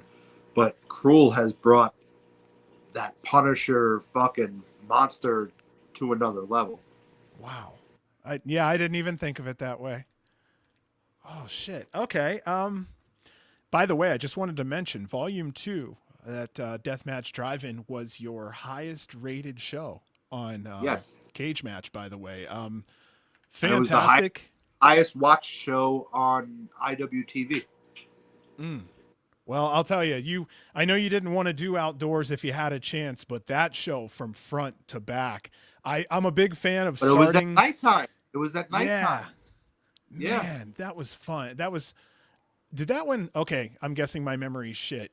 Did that one start in the day and then go to night, or was it night the whole time? It started like 8 o'clock, so it was Okay, okay. summertime. So you got like the first match and a half was light out a little bit, but halfway through a match, it was dark. Yeah. It happened very, very, very fast. The only mistake that I made was putting Nick Gage on first. So Nick Gage was the most lit up match of the entire night. Yeah. That was a promoter error. I was thinking more about Nick Gage hot start, but I didn't really think about, the timing. Blowing the card. Yeah, yeah. But Matt Tremont came out as a surprise against Brandon Kirk on that show, and fireworks went off in Atlantic City above him as he's coming to the ring. Not planned. It was all the way down the boardwalk, but you were able to see it on camera as if it was planned. It was just it was a great night. There was not too many issues at all. So I'm going to ask you then. What's that? I'm sorry, buddy. I cut you off. No, Otis Koger sending me a message, and anytime I see Koger, I get mad. I wanted to ask you, in a perfect world, how many times would you like to run your show a month? Are you looking into episodic type thing, or do you like one a month, twice a month? I don't like one a month. I would love to do 2 weekends a month. Yeah. Which would result in 4 shows a month. But I do like the weekend off, if that makes any sense. In a perfect world, I would run 4 shows a month. It would be 2 separate weekends with weekends in between. On a business end, that gives me separation for the live sales. I would do the live sale right after that next show, have a week off, and then do another show, live sale, off, show, live, and then it just keeps rotating into each other. The lifespan of shows these days are dwindling because of how spoiled we are with streaming services. So if we don't do a show live, a lot of people might even skip over it. But if we don't do a show live, the numbers are not the same. So what you see on IWTV, because you get like a spreadsheet as a promoter, so you get to see hours the first, live, and you see the hours the next day, the next day, the next day. And if I run that next weekend, that show that just happened is pretty much off. It's pretty much off the platform. You know what I mean? So you got to kind of give them a 2-week thing. I give Brett all the credit in the world. He's putting 75 shows out there a year, but you got to see that some of them are being buried in between because some of them, aren't. All of them can't be A shows when you're running 75 of them. Just like Monday Night Raw can't be great every single week because it's just there has to be a little bit of this. Yep. It can't always be this, especially when you're doing that type of volume. And it's unfortunate because sometimes a shit show could bury a good show that has another week and a half of legs on it. Oh, absolutely. Yeah. And then there's certain shows, I'll name a couple of ICW shows that still do numbers to this day. NHB 6 was an overachiever that people go back and watch all the time. That Deathmatch Drive-In 2 all the time. 2 people watch more than 1, which is kind of weird to me because I would think that 1 would always get the play from at least a new fan. But 2 has been watched more than anybody. NHB 21 gets watched a lot. That was me versus Casey WrestleMania weekend. That was my first. That was my That was first the first time introduction. watching a show. Yeah, man, 21 fucking, that was it for me. And That was the one that got you me. know what? There was a lot of people like you, and it was WrestleMania weekend, and there was so much stuff going on, but we were the only ones that were not in WrestleMania weekend, and I guess that's what kept it a separate, because so many people watched that show and they watched it live. There was just a different demographic with it. I mean, if we get to NHB 21, I could tell you the story behind Casey and stuff like Man, I'm happy you kind of brought up 21 only because, I mean, smarter fans would look at Reed Bentley versus Murdoch and go, okay, these guys know each other. They're good friends. They're going to give us one hell of a good match. that. And you gave them the main event. Yeah. Ooh. And a belt switch, right? Yeah. Yeah. You put Reed over Murdoch on that. And the thing with Casey was, I was supposed to wrestle a buddy of mine, Azrael. Yes. And he wasn't really big on the death matches, but he was going to do one with me because we know each other. We graduated in the same class in the doghouse, same wrestling school, same everything. So we very much know each other. And he was on the fence about it. And then the week before that show, Casey messaged me and she said, "Hey, I'm not going with Brandon to WrestleMania weekend. Can I just come to the show and I'll help the girls sell the merchandise if you let me come?" I said, "Casey, you don't have to sell the merchandise. Give me a minute or two. Let me think about this." And she's like, "Okay, no problem." And she had only just wrestled Murdoch in a pit match like a month before that. But she had only been Brandon's like manager throughout the entire ICW period up until this point. Mm-hmm. And I was getting high on my couch, smoking a blunt, and I remember exactly how it all happened. And I said to myself, "Yo, what if I just tell Azrael, I'll get you next time, and I wrestle Casey on this show, and I do what I do with Casey, because I know what I want to do with Casey, so now I could take it into my own hands." And I hit her up. I was like, "Hey, Case, you want to wrestle me on Saturday?" And she was like, "No, what the fuck?" You know, like, she was always doubting herself. I was like, "We'll be fine. We're going to go full fucking blast, but you'll be in good hands and we'll kill it." And she definitely didn't expect to do the amount that we did. I didn't expect it to be as good as it was, but to me, that was the most important death match of my life, by far, because that skyrocketed her for the rest. She was set. Everything else after that was a bonus. I want to give you another one on here that kind of stood out to me, and that was Mickey Knuckles and Ludark Shaitan. I'm a big fan of Ludark, and I'm really surprised we haven't seen her more in the States. Oh, you want to know why? I can tell you why. Yeah, what's up? The juice. So once XPW came around, everyone's favorite fire starters, the people that control Ludark's visa status in the United States were very in with XPW, and it was pretty much, if you work these other places, we're pulling your visa. So Ludark hasn't been able to work for me or work for, GCW or any other good deathmatch company in America since the beginning of that, because they put the block on her. And I have voice messages, and she doesn't hide it anymore, obviously, and hopefully Ludark and the ICW schedules will link back up. There was never any issues between us and Ludark. She's such a sweet girl, great wrestler, great deathmatch wrestler, great to have in the locker room, easy to deal with.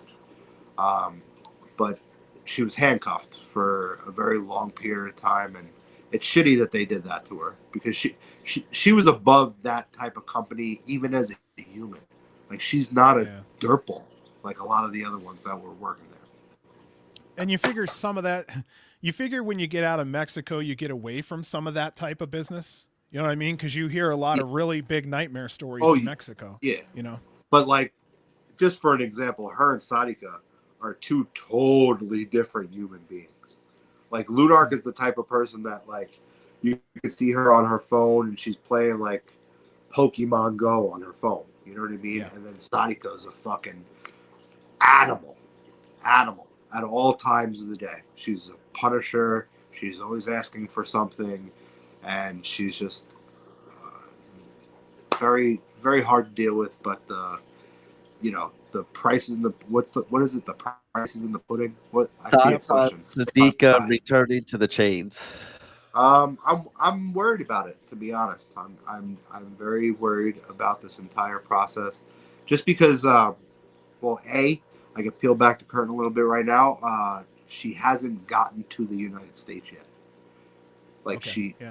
So like I'm worried about that part. And then anytime I've ever booked her, there's never been no problems. Like it's never been like just smooth sailing. So the California show was fine. The one that we did the 4-way, but she kept trying to chase me and shit like that during the match. It worked out fine, but she's very nerve-wracking. She's John Wayne's least favorite opponent of all time, for sure. Yeah. When it comes to ticket sales, do summer or winter shows draw better for you? I know that's a weird one, but colder weather, yes. The summer, you have to just deal with a lot of excuses. People will buy tickets or say they're going to buy tickets, and then their kid has baseball, family gathering, birthdays, holidays. There's just so many things in the summer that could detour somebody from committing to a deathmatch wrestling show in the middle of nowhere. And I always resort back to what I was always taught, that if you could give the local people in the area the coolest thing to do on that Friday or Saturday, you're going to load up. So if it's a Friday night and it's raining outside and it's the winter time and you're in Chattanooga, Tennessee, and your only options are the deathmatch show, the bar down the street, or Dave and Buster's, for example, the deathmatch show is the best option. right. You know, they always say if you could double your pre-sale with tickets sold within the last 24 hours, you did it the right way. So between ticket sales, once 24 hours hits, from like what you sell online to what you also achieve at the door, if that doubles what you did for like the 2-3 months leading up to it, you did the right thing. Yeah, because I've always heard that most ticket sales are primarily on the initial release and then right up to door date. Opening day, and then the 48 hours leading up to the show, you get that last, stragglers coming in the door. But sometimes shows sell out in advance, and sometimes that hurts because it takes the foot off the pedal. When you don't have any, you see your potential for upside, right? What happened? I said you see your potential for upside, and you're like, shit, I already closed I already put a cap on the ceiling. I've already put a cap on the building. I have nothing to sell these people other than, hey, watch it at home. You know what I mean? Yeah. Sorry for cutting. And almost every single time we run Boston, like I know that the show is going to sell out no matter what. But it gets me, like somehow Boston knows that they could fit 275 people in that building, and 275 people buy tickets. Like somehow. Sometimes it waits till the day of and they buy them at the door, and then I get my ticket report at the end of the night and they say, yeah, we sold out. No one told you that we sold out? I'm like, yeah, no, I didn't get the report yet. But yeah, sometimes it takes all the way down to the last minute. But Boston always is packed, same amount of people every single time. We have a bunch of new listeners, so I want to talk about something that I think is a great feature of NHP. Do you take weapon donations like doors, chairs, light tubes, homemade Absolutely. weapons? I would be very stupid if I didn't. I want to say though, I don't think that fans realize that when they get a little too creative with the weapons, it gets a little too unsafe sometimes. Yes. Because a fan's brain is brutality at home, and our brain is to keep the wrestlers as safe as possible, with still giving them the results of the blood and the guts and the violence. But we don't want people going to the hospital. So, what I could say to fans out there: stick to what you know, stick to what you see on the TV. Most of the time, if you go a little too far off and your thing you think is going to be a little too brutal, you might have spent all that time and it might just not get used because I need to convince a wrestler to use it. Yeah. And I'm also just not going to put people in danger. We've had some crazy weapons brought up to us at wrestling shows, and they've been denied. But yes, any time that we're running shows, if someone had the means to get doors and chairs to wrestling shows, we'll take all of them every single time. When we're traveling, it's a lot harder for us to obtain these type of things when we get into towns. But we do have a van. We do gather locally as much as we possibly can. But yes, light tubes at the events that allow light tubes. Obviously, we'll take all the light tubes you got, gusset plates, bats, thumbtacks, whatever. But, to answer your question, yes, we fully take donations. And I also love when people do get a little creative, like if they create, some type of chair, for example, and they spray paint their name on the chair or a memory of the show on the chair, and then they get to watch that show back and you see that chair get used. It's kind of like refreshing to that fan because they know that that was the chair I made. You know what I mean? So I was going to say, I think it would be great to have sponsorships where $25 buys you the front of a door. You know?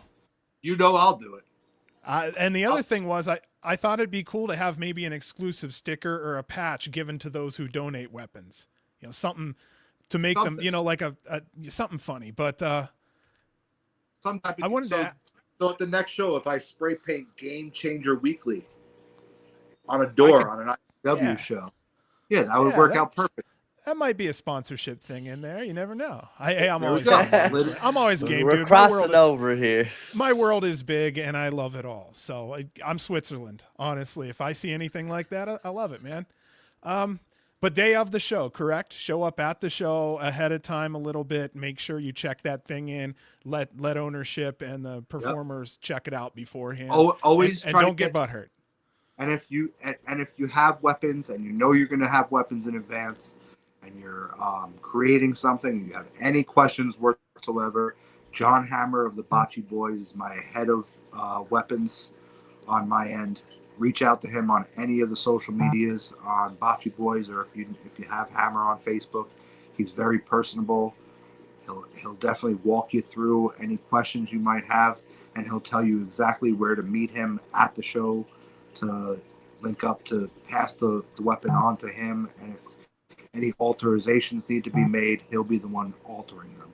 So he's my weapons guy. It's not that I don't want to talk to you. I talk to everybody. It's just the weapons are handled by him. So I don't even know what we have sometimes because I let him do everything. B, I'd have to say, let's get a couple fan questions in there somewhere if you have any that we just have a ton. Dude, we've got 3 shows worth of stuff here for you, Danny. It's just we are packing so much in such a small amount of time. What do you got there? All right. Connor Stanberry, how ready are you to party in Boston, Chicago? Ooh, Chicago. What we've created in Detroit and Chicago is very special to me. We've created a very fun but not violent rivalry between the two cities that remind me of the old school New York-Philly rivalry back in the ECW days. It's very fuck Detroit, fuck Chicago. But I think it's only creating more buzz for each show because both cities want to show out for their city, and they want to make sure that their city is the one that shows out bigger that weekend. Connor's my guy. I appreciate Connor from the very beginning. He's come to almost every Michigan and Chicago show we've ever ran. So I am ready to party. I'm ready to take some shots. And little Game Changer Weekly exclusive. I will be wrestling in Chicago 100%. Everyone knows that up until now. Definitely not announcing my opponent yet, but I will be getting in the ring in Chicago. Heard And it here also, first, guys. I want to elaborate on that just while I'm speaking about it, because we spoke about earlier that pretty much when I was running GCW with Brett, I put wrestling on the back burner. During the pandemic, John Wayne Murdoch really lit the fire under my ass to let me know that every time I do these small shows around these New Jersey companies that I still very much had stuff left in the tank. And he said that he thinks that I should try to do a couple ICW shows here and there. And I've tried to keep it under control at certain times, but I also understand my stock value right now.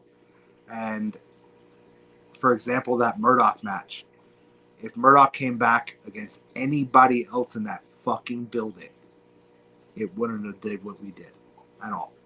So I do know my stock value as the promoter. I do know my stock value as a wrestler and being able to make people look good in a ring. I am on 10% on my phone, so I have to plug myself in. But I also know my own vision, if that makes any sense too. So like I know what I'm trying to succeed going into these matches. So anytime people see me booked on a show, obviously know I have a game plan because I'm not doing this just to wrestle.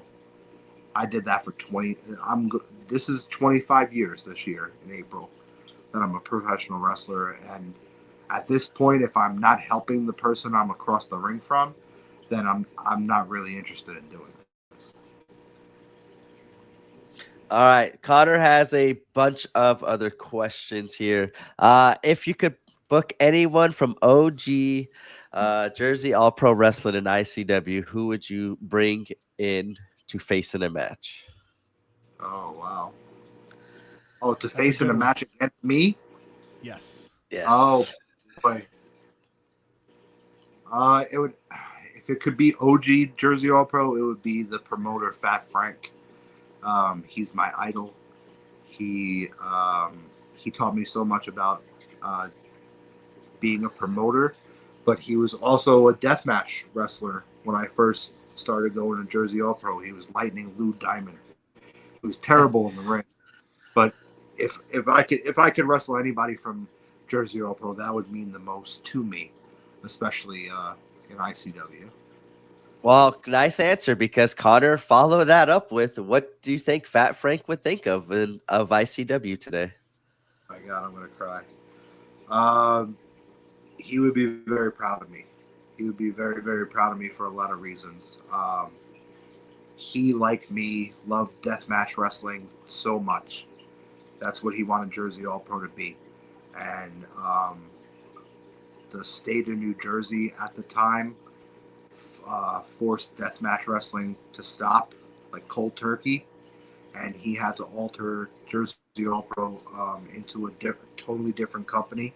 And it had great success after its deathmatch days. I'm not going to say it didn't, because the greatest days were after the death matches, but the heart of Jersey All Pro started on deathmatch wrestling. So for him to know that not only did I bring deathmatch wrestling back into New Jersey when we did the NGI, not only did I start it up again with ICW once me and GCW parted ways, but we've taken it worldwide, which is something that he always wanted to do with Jersey All Pro, but they never really came out of New Jersey. But I do think about Fat Frank a lot, and I think that he would be really, really, really proud of me because he always knew, even when I was a wrestler during those years in Jersey All Pro, he knew what my goals were too as a promoter one day. So I got a lot of under the learning tree phone calls that other people didn't get because all I wanted out of him was his knowledge, and he knew that. Like everybody else was picking, like, hey, will you book me against this guy? Hey, I was happy with whoever he booked me against. I just wanted to learn from him, and I got to do that for many, many years. And yeah, he was definitely my promoter idol by all means. I could say Paul Heyman too, just because I loved what he did, but I didn't learn very much from Paul Heyman other than what everybody can learn from Paul Heyman from afar. Fat Frank taught me things that you could only learn one on one. And you have to be proud. What else does Connor have to say? Yeah, what else Connor got? Well, I'm glad you said that because I didn't want to go into this next question. I'll save Reed's for later after talking that Fat Frank. Connor says, what would you rank Illinois as a ICW territory, and do you think there will ever be a non-Chicago show in Illinois for ICW? Well, to me, Chicago has always been a super A town, if you want to call it that. One of the first towns that we brought GCW to was Chicago, and it was very successful after we did the Danny Havoc Milwaukee Death Trap trip. Chicago, I believe, was the next place we ever took GCW, and it's always been successful for me until I got to Logan Square, because we had to dull down the product, number one, and the building is just not. It's just not an ICW building. Overall, those shows just didn't give me the feel that all the other ICW shows did. And when we go into Chicago, we got to go into Chicago proper. And that means full ultra violence, glass, A to the Z, recklessness. And when we do that, Chicago shows out. So Chicago, to me, A-town. Detroit's turning into an A-town. I didn't think it was, but I think that there's going to be 400 fucking people at this next Detroit show, and that's going to be 200 more than the last one. So it might be the highest attended show since NHB1, this next Detroit show. Wow. Connor kind of follows that up with, what do you like and love about the Midwest deathmatch scene and the Illinois area? And you're his dude forever. Forever. I think I pretty much answered that, but yeah, I just love the competition right now. I also want to dip into the Milwaukee scene in 2025. Milwaukee's always going to mean something to me because it was the first road show that I ever ran. In GCW with Brett, we did that Milwaukee Death Trip, like I said before. And I would love to. I do enjoy the Midwest crowds because they're loud as fuck, and they always have been. But you have to bring A+ product, or they'll sit on their hands. You have to bring the A game in the Midwest, 100%. I can't wait to ask you this because you have the background for it. How long should someone wrestle before considering deathmatch wrestling? Ooh, good question. I don't think that there's really a timeline. I definitely think that someone should train 100% properly and know how to do the fundamentals of a traditional wrestling match, without thinking about death matches, for sure. So many people have better production than others, so it's very tough to put a timeline on it. Definitely not right away. There's definitely people that get into wrestling and think that their first match should be a death match, and that's not safe for you, and that's not safe for your opponent either, because the best training in all of professional wrestling is doing shows, even if it's in front of 10 people, 20 people, 100 people, 1,000 people. You're never going to learn how to manipulate a brain and be a puppeteer as a professional wrestler is unless you have a crowd in front of you. You're not going to do that at training. You're not going to do that by doing drills at a show. I mean, before a show or anything like that. So, why is my phone not charging? Anyway. Uh-oh. Yeah. Uh-oh, we pissed it off. Now we should be good. Okay, I want to make sure you're good because I don't want to have you cut off, unfortunately.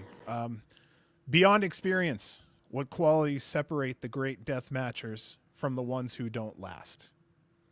Is it their healing regimen? Is it, what do you think it is that keeps them going?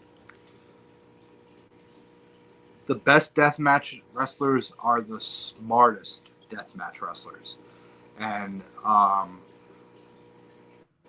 don't really know how to explain this properly, but there's a reason why John Wayne Murdoch in 2001 or 2000 was able to wrestle 150 death matches in a year. And it's because he's a smart deathmatch wrestler. People that go balls to the wall and go full gore and recklessness, eventually they're going to burn out, because eventually they're going to get that injury that pisses them off on that Tuesday afternoon after the show happened, after the people are done cheering for them, when they're sitting on the couch and they're in excruciating pain. And that's what's going to slow them down. I'll name drop right now. Shout out to my boy Dr. Redacted. Killing it. It's One my of the dude. most popular deathmatch wrestlers in the world today. But eventually, that boy's going to break down. Eventually, he's going to take a risk that's going to slow him down for a pretty long time. And I've told him that a million times. You got to chill the fuck out. You got to slow down a little bit. But he's on a fucking highway to hell.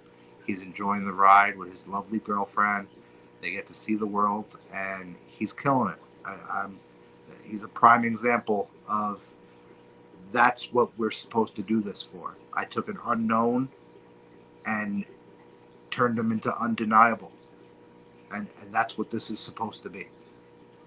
Dude, take them from scratch, take them from nothing, and turn them into something. He has no brake pedal.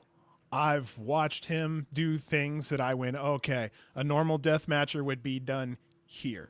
But then he has another 8 minutes in him and 2 more spots. And I'm going, man, I don't know how you even get out of bed in the morning. And to be honest with you, after almost every one of his matches, he beelines right to me in the locker room and he starts apologizing for, I really wish that I could have done this, like this, like this, like this, like this, like this. He's a perfectionist.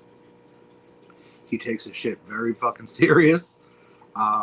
He's very different than everybody else in the locker room, and I'm sure other people have spoken about this. That's what probably got him a little bit of heat out the gate. But the thing that probably got him the most amount of heat was being as over as he is, because people are petty and they want that attention for them. And he's got a cute little girlfriend that sells his merchandise. You know what I mean? And he's new. So that's you're why. Stepping on a lot of toes. Yeah. Without even being able, he's not even doing anything specifically that wrong, other than he's learning on the job too. He's green. He's still learning. He's fresh, and it is what it is. But now you know what else he is. He's going to be on our show in 2 weeks. Actually, I'll announce that right now. In 2 weeks, we'll have Dr. Redacted on the show. So I guess it's deathmatch month, baby. Yeah, breaking news. I figured since we're talking about him, might as well just say it now. He's got our hearts over here. I love the guy. He's intelligent. Yeah, you're right. He's got a good head on his shoulders, just got engaged. I mean, I'm happy for him. And every time I've spoken to him, we click. I've got nothing but great things to say. He's been a very, very good gentleman to us. And that's one of his biggest successes, too, is how personable he is. Yes. That's why he sold the most amount of T-shirts on Deathmatch Worldwide last year. because he interacts with the fans. He takes time to talk to the fans, and they feel like they're supporting one of their buddies as opposed to somebody that's untouchable, unreachable. And you know what I mean? Like, I'm sure every single time a fan messages him like, hey, you had a great match last night, they're going to get a response. Yes. And that's what's going to sell him a t-shirt or two down the line. You know what I mean? There's a reason why the successful ones are successful. And they all have their own reasons. But it's because they're good at what they do, too. Like somebody like Atticus Cogar. I don't get along with him. Everyone knows that. But obviously we work together because both of us have an agreement that we could gain something from the other person. Yep. He could gain something from the platform that I put in front of him. And I can gain from using a wrestler like him because as much of a shithead as he is, he's extremely talented. He takes his craft very serious. He makes his own videos. He makes his own graphics. And he, you know, he's very good. I learned that in the ring, that he's very good. I'll kind of go back to that Dr. Redacted. Him kind of like recreating this new character after what he had with Dr. Cube is, I think, pretty tremendous as well. And as fast as he has. I wasn't sold on it at first either because I knew the Cube. Same, yeah. I saw the Cube. I was like, this was one of the worst wrestling characters I've ever seen. I didn't get it. It didn't click with me. And then to see him turn it around into what he has been has been, like, for me, the most awesome thing about seeing him grow and seeing him excel in that as he's doing right now. Absolutely. But he does all the right things right now to get on the right radar. He did what he had to do to get to where he is right now. Let's put it that way. My favorite read on him is he doesn't show that he has much ego, and selflessness goes far with a lot of people, I think. There's not much ego there at all. Yeah. To be honest, he's very, very hard on himself. And he doesn't want to do bad, especially against people that are better than him. And as far as like in-ring performers, I'm not saying as far as like overall skill, but I'm saying like when he's in the ring with somebody that is more seasoned than him or more, has more years in the business than him, he's very open to their guidance and learning from everybody that he gets in the ring with. It's incredible. This is a big question, and I will tell you, we almost hit the 2-hour mark, so we're definitely in overtime, and when you want to shut it down, just give me one last question. We can do that. I'm rocking. Okay, good. As long as my phone stays charging, we're good. Grab the rolling tray, brother. Grab the rolling tray. It's in front of me. Okay, it says packing process on it. Fuck yes. All right. Well, while you're thinking about that, this is going to be an extensive question. I'm so sorry, but I love this one. Assuming everything is running smoothly, can you run us through a typical show day? I mean, you're jumping in the car 4, 5, 6 a.m. in the morning, I'm assuming. Well, it depends on where the show is. Give me a location. Sure. Just to be fair and to keep it simple, closest to you. 5 minutes down the road. What's it look like when you wake up that morning? I slept in my bed the night before. Yeah, man, you're getting up, you're checking your phone, you're making sure flights are rolling in. So let's put the show at the H2O Center in Williamstown, New Jersey. So that's about an hour and a half away from me. So if it's your traditional show day, I'm running one show that day in Williamstown. I'm waking up, most likely leaving my haircut until the day of the show because I like that disconnection in the morning of sitting in that chair and knowing that I'm not going to touch my phone because things are happening. And you said running smoothly. I don't know what that means. Right. So 9, 10 o'clock, that whole process starts. Most of the time when I wake up on a show day, even if it's a New Jersey show day, I wake up around that time, and my phone is already having, like, it already has the, hey, I missed my flight, or, you know, the weather is shitty, whatever, or my car's broken down, or whatever cancellation, most of the time it happens before I even wake up in the morning. So that first process is fixing whatever that is. So a Williamstown show is about an hour and a half away from me. We normally don't get into the building until about 5 o'clock in the afternoon. So that means I'm leaving around 3:30 in the afternoon. So I got to pack up, you know, the merchandise that's getting signed at the show, the merchandise that's being sold at the show. I got to check in with Hammer, see where the weapons situation is at that time. Does he need me to send him money for doors? How many doors do we have? Light tubes, blah blah blah blah blah. Any last minute runs we have to do. Most of the time I have to hit Michaels because I never have silver markers, and I always need silver markers because they run out. We'll get to the H2O Center. I'll see Tremont, Chrissy, and Sully, and we start rocking. Pretty much once that happens, though, I have such a great team around me that honestly the shows really run themselves, and that's why I have the capability to even wrestle on the shows now, because I have people like Packing Princess, I have people like Struggles, I have people like Iron Jack, Hammer, Mittens, Shiny Shoes.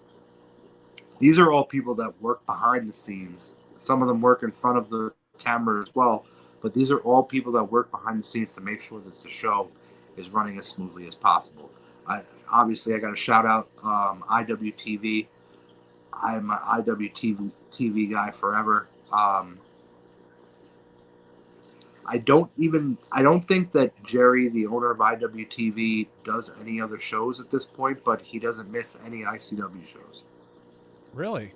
Yeah. He produces almost every single ICW show. I don't know if I'm lucking out there or he's just committed because we're the number one company on IWTV. That's I'm not saying that as just me hyping it. Like, we are the number one watched company on IWTV. I'm not trying to shit on other companies. I'm just stating what it is. Well, they're throwing resources behind you. That's a compliment. Yeah. And IWTV obviously takes very good care of me. Anytime that there's, you know, a spin-off show opportunity, I'm always in the mix in one way or another. Me and Mike Burns of Smart Mark Video go back many, many, many years, all the way back to the CZW days. And yeah, IWTV for life.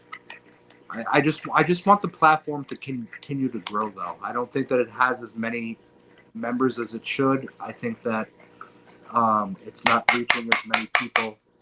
You hear that grinder? Mm-hmm. It doesn't reach as many people as I want it to at this point. I think that it has the opportunity to grow outside of just showing independent wrestling, and I think that there should be more of the outside content on IWTV, like the ICW Unchained show, and loved that show. The Life of was phenomenal. I love the Life of. It's just very hard to produce, and it takes a long time. I missed the Masked Wrestler, to be honest with you, trying to guess who it was. It was kind of fun trying to see. The Masked Wrestler definitely was. It kept the mind moving. Yeah. The only downfall with the Masked Wrestler was it was produced during COVID, so it was like always like a no ring type of situation, and it had to be very theatrical and stuff like that because they didn't have a crowd to play with. Yeah. All right, so we were talking about Mittens earlier. Reed Harris Cooper asked, Mittens in context of Danny. Can you please explain? My Mittens. I'll be right back. Huh? keep rolling. I'll be I right got back fan for a questions, moment. Josh. I got two golden right. retrievers who want attention for just a second. No I gotta let problem. them outside. I kind of think of as Mittens is kind of like my golden retriever. Yeah. So Mittens was a fan as a kid that came to every single show, and he liked to try to like heckle the wrestlers. And I was in my Bubba Ray Dudley ECW phase at that time. So if anybody in the crowd was to give me any type of shit, I took it to 10 out of 10, and I needed to obliviate their life. So Mittens was always a very high target, and he would come to the shows. He was, at that time, he was a young kid, so he was a big fan of CM Punk.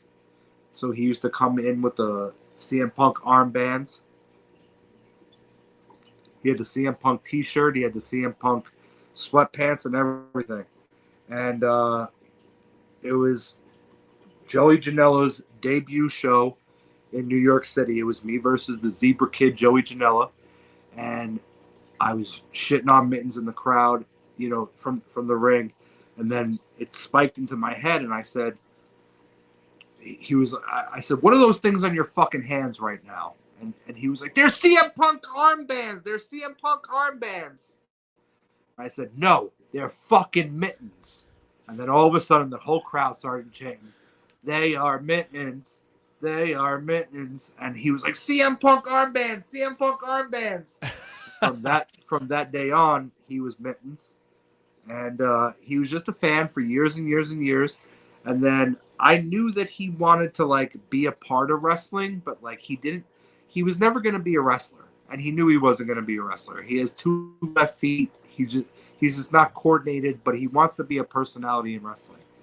And he brought that to my attention, and I said, if you want to do that, you're going to have to still pay the same type of dues that a professional wrestler is going to do, and you still got to learn how to do this. So he was like, I'm in. So I was like, all right, help with the ring today, right now. And it wasn't even my show, but they needed kind of more help with the ring. So I remember the show he started helping with the ring in New York. And then any opportunity he had in the New York area, he was going to set up rings because he just wanted to be a part of it. So I watched. And then when ICW started back up, he wasn't helping me with GCW, but when ICW started back up, I said, hey, Mitch, do you want to be a part of this? And he missed 2 shows, I think 2 shows, and one of them he had COVID, and the other one, I guess, I don't think he could have made it to, but the other one was Australia. So he didn't make it to Australia, but he made it to every single other show everywhere. Texas, Florida, Chattanooga, Chicago, Detroit, Boston, the United Kingdom twice, California. He was at every single one of them. And he busts his ass from the second he gets there to the end of the night.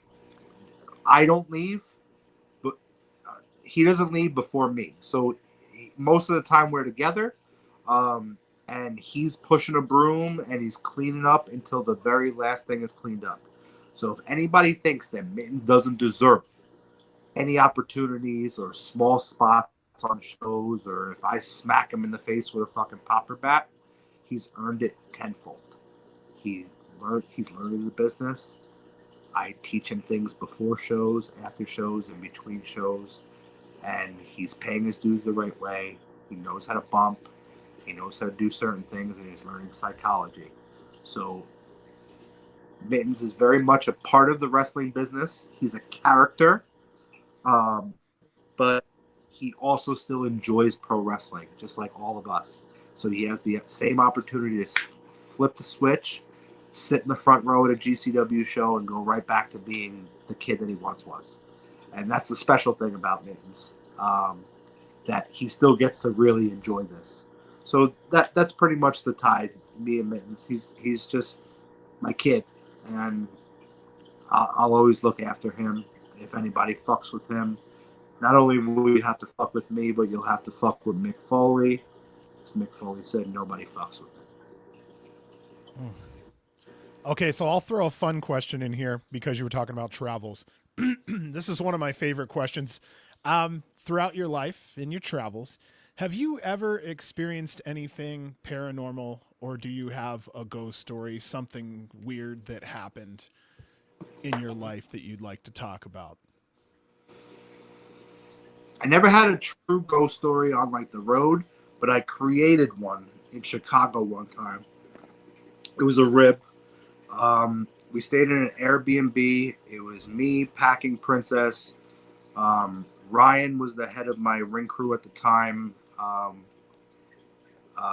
His name was Weapons Master Ryan. I think Stoney was with us, and Ron Nemi. And when we got to this Airbnb, there was no televisions in a full 3-family house, which was very weird to me. And the kitchen was boarded up. Now this is in Chicago. The kitchen was boarded up that you couldn't get into it. And then when you got upstairs, there was an attic that was locked. And the attic looked spooky as shit. So Packing Princess thought it would be a really good idea to start airdropping weird pictures to Ryan. And he was getting pictures of like a cracker with a weird thing on top of the cracker. And he's like, I think there's somebody local to us fucking with me. So then we let time go by. And then right before he was going to bed, I went up the attic, like up the stairs of the attic, and then faced my phone facing down from the attic. Oh, The picture going down the stairs, and we airdropped that to Ryan, and we said, "Coming for you." And he was fucked for the rest of the night. Didn't say anything to any of us, and then brought it up in the car ride the next day. And yeah, so that was the closest to a ghost story that I really have on the road. I mean, I have ghost stories in life, but as far as like the road, I've never really experienced anything paranormal. well, B, do you have another ICW or anything from the fans that kind of catches? Actually, I do have one that catches here, Danny. I want to ask you. Colton Ryder Holland is up there. And Colton said, did you build the ICW roster similar to GCW with getting a lot of young talent mixed with vets? Also, do you think this is the reason ICW is so hot? Absolutely. I think a lot of people that know the two products could very much compare current ICW to the Howl days of GCW, because yep. I very much still have the same formula that was taught to me from promoters that came before me.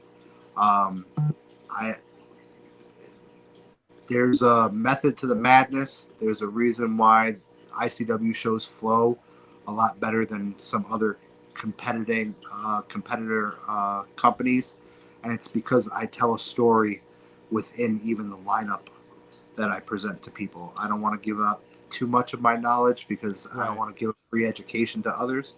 But yeah, I think that the formula that I have works. And I think it always has worked, and that's why it worked back then, and it's working right now. And I think that it helps build character with each and every one of the people that I put out there, because you're never going to see an 8, 9, 10 match show on an ICW show, because that means that each and every one of those people that I'm having walk out that curtain is getting less time and emotion from these people. I want every single person to shine on these shows. So, yeah, I definitely think that the formula was similar. I don't want to say that I taught Brett how to book shows, but Brett didn't book shows before he booked shows with me. So, he's very knowledgeable. But he's CZW style of variety. Yes, that's why there's a few more matches on GCW shows now than there was back in And that was a little bit of a struggle with me because I was always trying to explain to him why less is more as far as the amount of matches on a show. All about philosophy. It's nice to hear your philosophy. To me, it sounds like you have a traditional building of a card, but there's 25% you in there, and you're kind of turning wheels. I don't have a better way to put it, but that's So kind of what it seems like. One of the learning trees that I got to sit under over the years was George the Animal Steel. Ooh. And those that know George the Animal Steel, his background, he was a psychology teacher in college. He was a college psychology teacher. So he taught me a lot more about how to cut a heel promo from a psychological standpoint. And then he taught me how to build a card from a psychological standpoint, not from a promoter standpoint. Like how the brain works of how a show should flow. And I've now crossed that over into what a deathmatch show is supposed to flow. But his philosophy and his psychology of how a show flows, all the way back from then, is the same exact way that I build a show now. Unbelievable. That's why I love interviews like this right here, because I would have never gotten that out of you any other way. George the Animal Steel was my first favorite wrestler. No shit, really? Yes. So I was 2 years old. George the Animal Steel was the first wrestler that really 2-year-old kid. I connected with the animal mind. The tongue, and then eating. I used to live for him eating the fucking turnbuckle. The turnbuckle, yeah. Yeah. And he didn't have to do shit. He didn't do shit in his matches. Dude, even as him just on the sideline, because another one of my favorites and yours is Macho Man, that time where he was working with Miss Elizabeth on the side, I mean, he was just that simple creature, and he pulled so much out of it. Yep. That's where it went from George into Macho for me, like during that feud as a kid. Yeah. Like I lived through it. George is what sucked me in, and then Macho Man was my favorite wrestler, and I don't know if I loved Macho Man as much as I just hated Hulk Hogan. Hated him. Yeah. You did it before it was cool.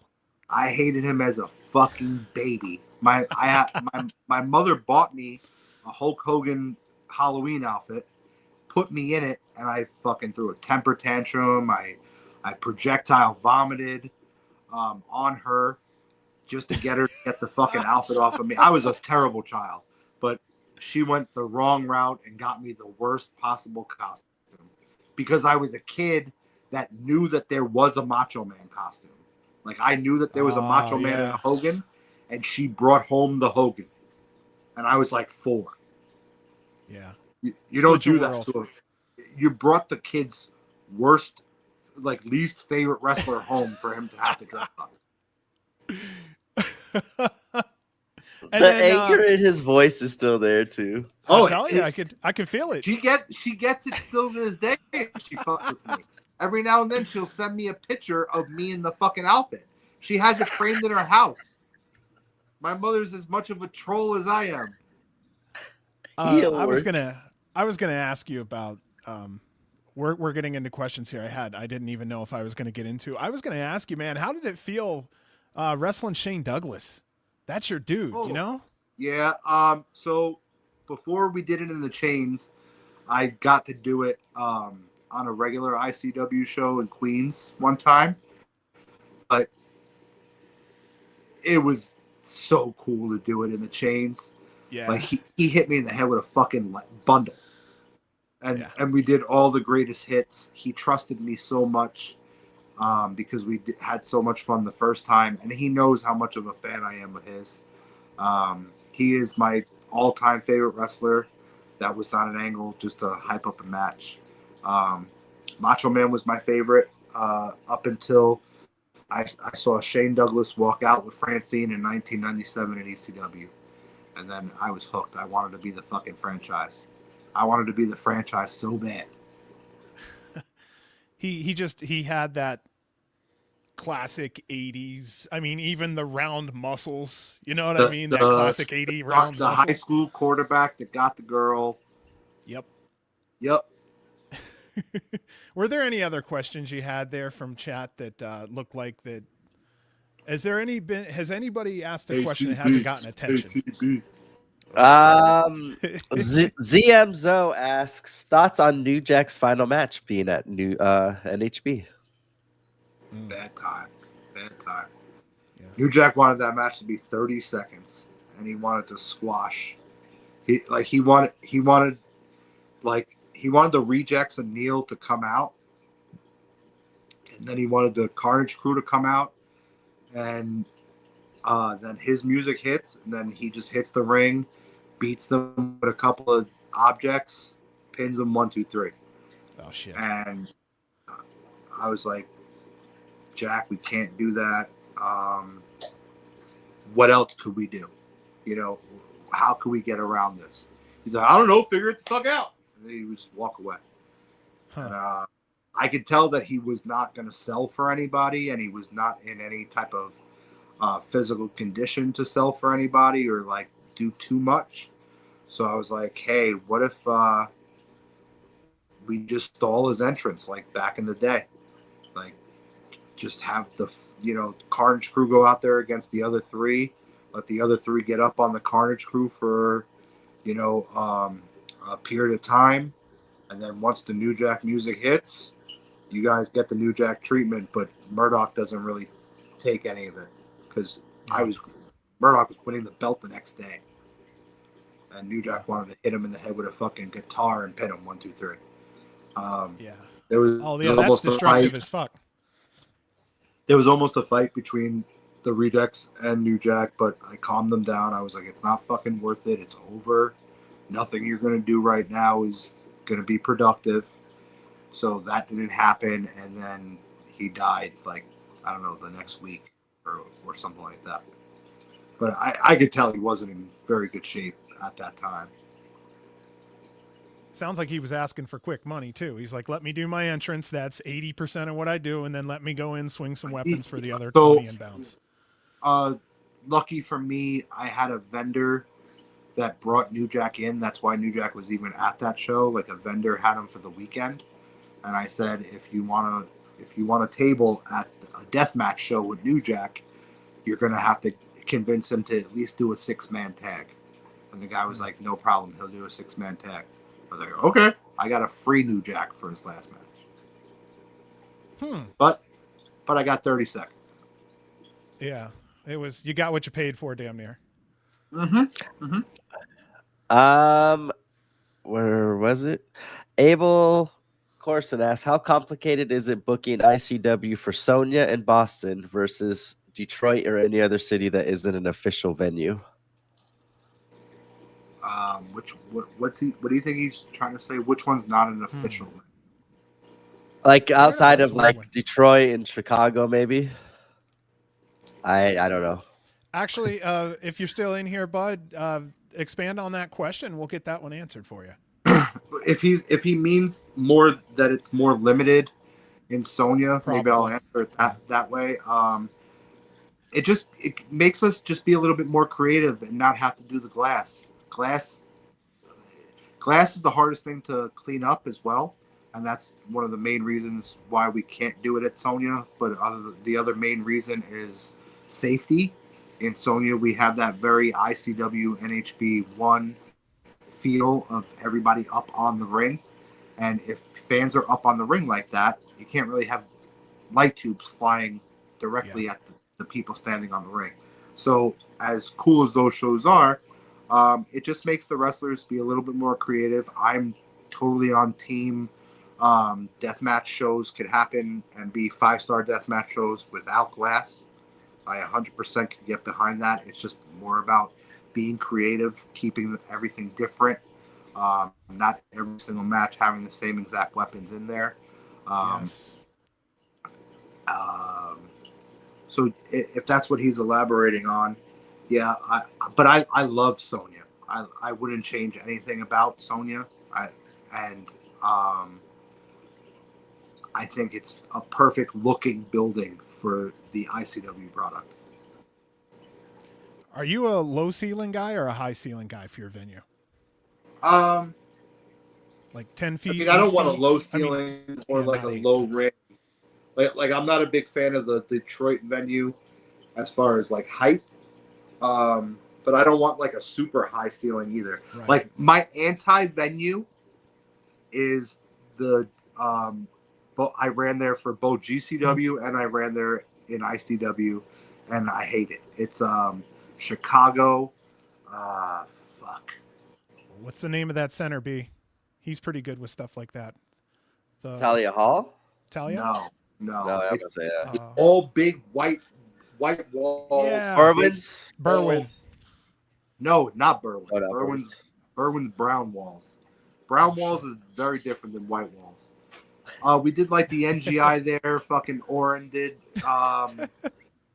Snow Angels in the snow. Villa Park. Yeah, it's something like that. Raymond's- It's Raymond either with Villa Villa Park Park. or something like that. But it's just not. I don't want like the high school gyms. Yeah. That's my anti building. I like small, compressed, but not high enough that we could jump off the top chain or platform, but not super high by any means.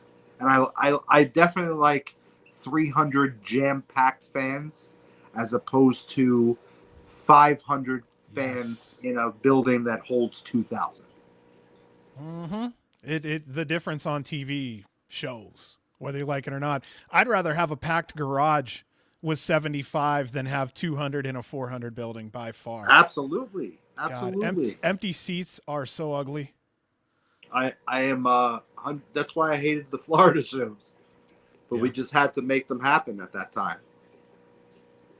Now, 5-10 years from now, I know that's really going far down the line, but I mean, are you still promoting and booking at that time? Do you have plans of maybe? Okay, good. Yeah. So you're still rolling. Yeah. I don't have a backup plan. This is definitely the thing that I know that I can make the most money from in life. My job resume probably wouldn't get me more than, I don't know, strip club bouncer job at best. And I think I'm pretty good at this. You know, I don't want to sound cocky, but I know I'm pretty good at this because the results are right there in front of us. Because if you think about it, NGI won, we took our shot, and it was instant. We were the instant #1 deathmatch company in America, and CZW was still running at the time. But we went right into the top spot in GCW with NGI 1. And then nobody else was really running stuff as far as American Deathmatch when I was running GCW. And then when I started ICW, NHB won right to the fucking top. And there was so many other deathmatch companies that were just all of a sudden popping up right around that, COVID era. All of a sudden, everybody was running a deathmatch show. But it's always been GCW and ICW. Yes. There's never been a time that there was another company, XPW tried, and I baited them into spending so much money every show to try to keep up. But no one has ever kept up on a business end and on a production end.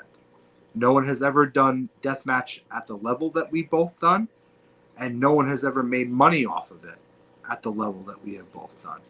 And there's reasons for that. It's because we know what we're doing. There's so many of these copycat deathmatch promotions out there right now that are using all of the same exact guys that are on ICW shows, but they lose money every show. And wrestling is my full income. So that's how far off on the spectrum some of these things are. Like XPW was losing on average, because I was doing a little promoter math, On average, they would lose $10,000 to $15,000 Oh a yeah. show. Yeah. And then I would go into the same exact building with different wrestlers, and the show would cost maybe 1/4 of what their show cost, and the building was jam packed, and I made money off of the show. So, like, when people are even trying to compare the two, it's not even like it's not the same thing. And if you're running a promotion thinking that, hey, I'm gonna put $100,000 into this promotion and eventually I'm gonna turn profit, that's not how this works. That's never how this works. Me and Brett had $0 going into Date with Destiny, and then after Date with Destiny, we had maybe $2, and that $2 rode us into the next show, and into the next show, and into the Yeah. next show. You know what I mean? Yes. And at this point, for me to say that I'm making a full-time living off of ICW, Brett's making a full-time living off of GCW. And if we go back in time, the day that I left GCW, both of us had to work outside jobs because two people running a successful company are not going to be able to make a full-time living, no matter what, on our level, doing it together. But now that we're doing separate, we're both making a full-time living. I hear that he has a beautiful family, big house. He definitely didn't have a big house when I knew him last. When he knew me last, I had a roommate in this apartment that I have now. I have a 2-bedroom apartment. I live happy. I have my fish. So those that think that sometimes we should have just mushed and went back together and ran GCW together, sometimes people have to go off and do separate things to do to be able to achieve at the highest amount, if you like it or not. My road was not very easy, and I was definitely chopped off at the legs in my departure of GCW. I'll be completely honest. The day that I had to leave GCW, I moved out of my apartment a couple of months later. I moved back into my mother's basement for 7 months to save money back up to get back in, move back to New Jersey. And I had to build everything from scratch. And HB1 came about, and it was off to the races again. But I've been hustling with merchandise and getting it from this direction, this direction, this direction. But 100% pro wrestling is my full-time income. And I live by myself with no extra help. So the moral of the story is, would I have done it differently? And could we have done it differently? The whole departing of GCW? Absolutely. Was there some dirtiness behind the scenes with people that will remain nameless? Absolutely. But if I stayed, my bank account wouldn't have had as much money that came into it from that point to now, as opposed to if I left. And at the end of the day, business is business. I run my promotion the way I run my promotion. It's very comparable to what GCW was at one time. The current GCW product is nothing like the current ICW product. There was definitely some crossover, at the beginning, because I was taking talent from there that I once was invested in, and I was using them over here. Now, over the years, since ICW has been evolving, I think that the products are very, very different. They have ropes. We have chains. We do full death match. They don't do full death match except, on the tournament shows. I think that I use a lot more brute, big, muscular, or like Cruel, Justin Kyle, those type of talents, as opposed to Brett likes to use the lightweights and the flippy guys and stuff like that. And I don't think that there's any competition right now, which is great. We're on two totally different streaming networks. Um, I'm not going to say we have two totally different fan bases because independent wrestling is a niche of a niche. Yes. But I do think that if New Jersey, if Brett was running in New Jersey and ICW was running in New Jersey, both shows could succeed, but both shows would hurt because there would be Yes. crossover fans that would want to see both. I'm not down for any of that. At the beginning, I was all about, this is war and I'm going to take down my former company. But during the pandemic, I was watching the movie Moneyball. And I don't know if you guys are familiar with the Moneyball movie. But Homeboy said, if we try to play like the Yankees back here, backstage, we're going to lose to the Yankees out there. And to me, independent wrestling right now, GCW is the Yankees. There's nobody touching GCW. So why would I try to compete with my Oakland A's budget with something that I can't compete with? And yeah, at one time I helped create it and stuff like that. But GCW has grown into something that I had no part in creating. So yeah, the moral of the story is, did we create some awesome things at the beginning and how, and Joey Janela's Spring Break and those couple of WrestleMania weekends? Absolutely. But I think that we have both created so much more content separately since that day that has created so much more happiness for a lot more fans because there's two totally different things going on. God damn it, Danny, I love you. No. I'm dead serious. This has been one of the best interviews we've had in quite a while. And I'm so thankful because, dude, I've learned a lot tonight. And I'm starting to learn now that, I don't know, I've come to appreciate more.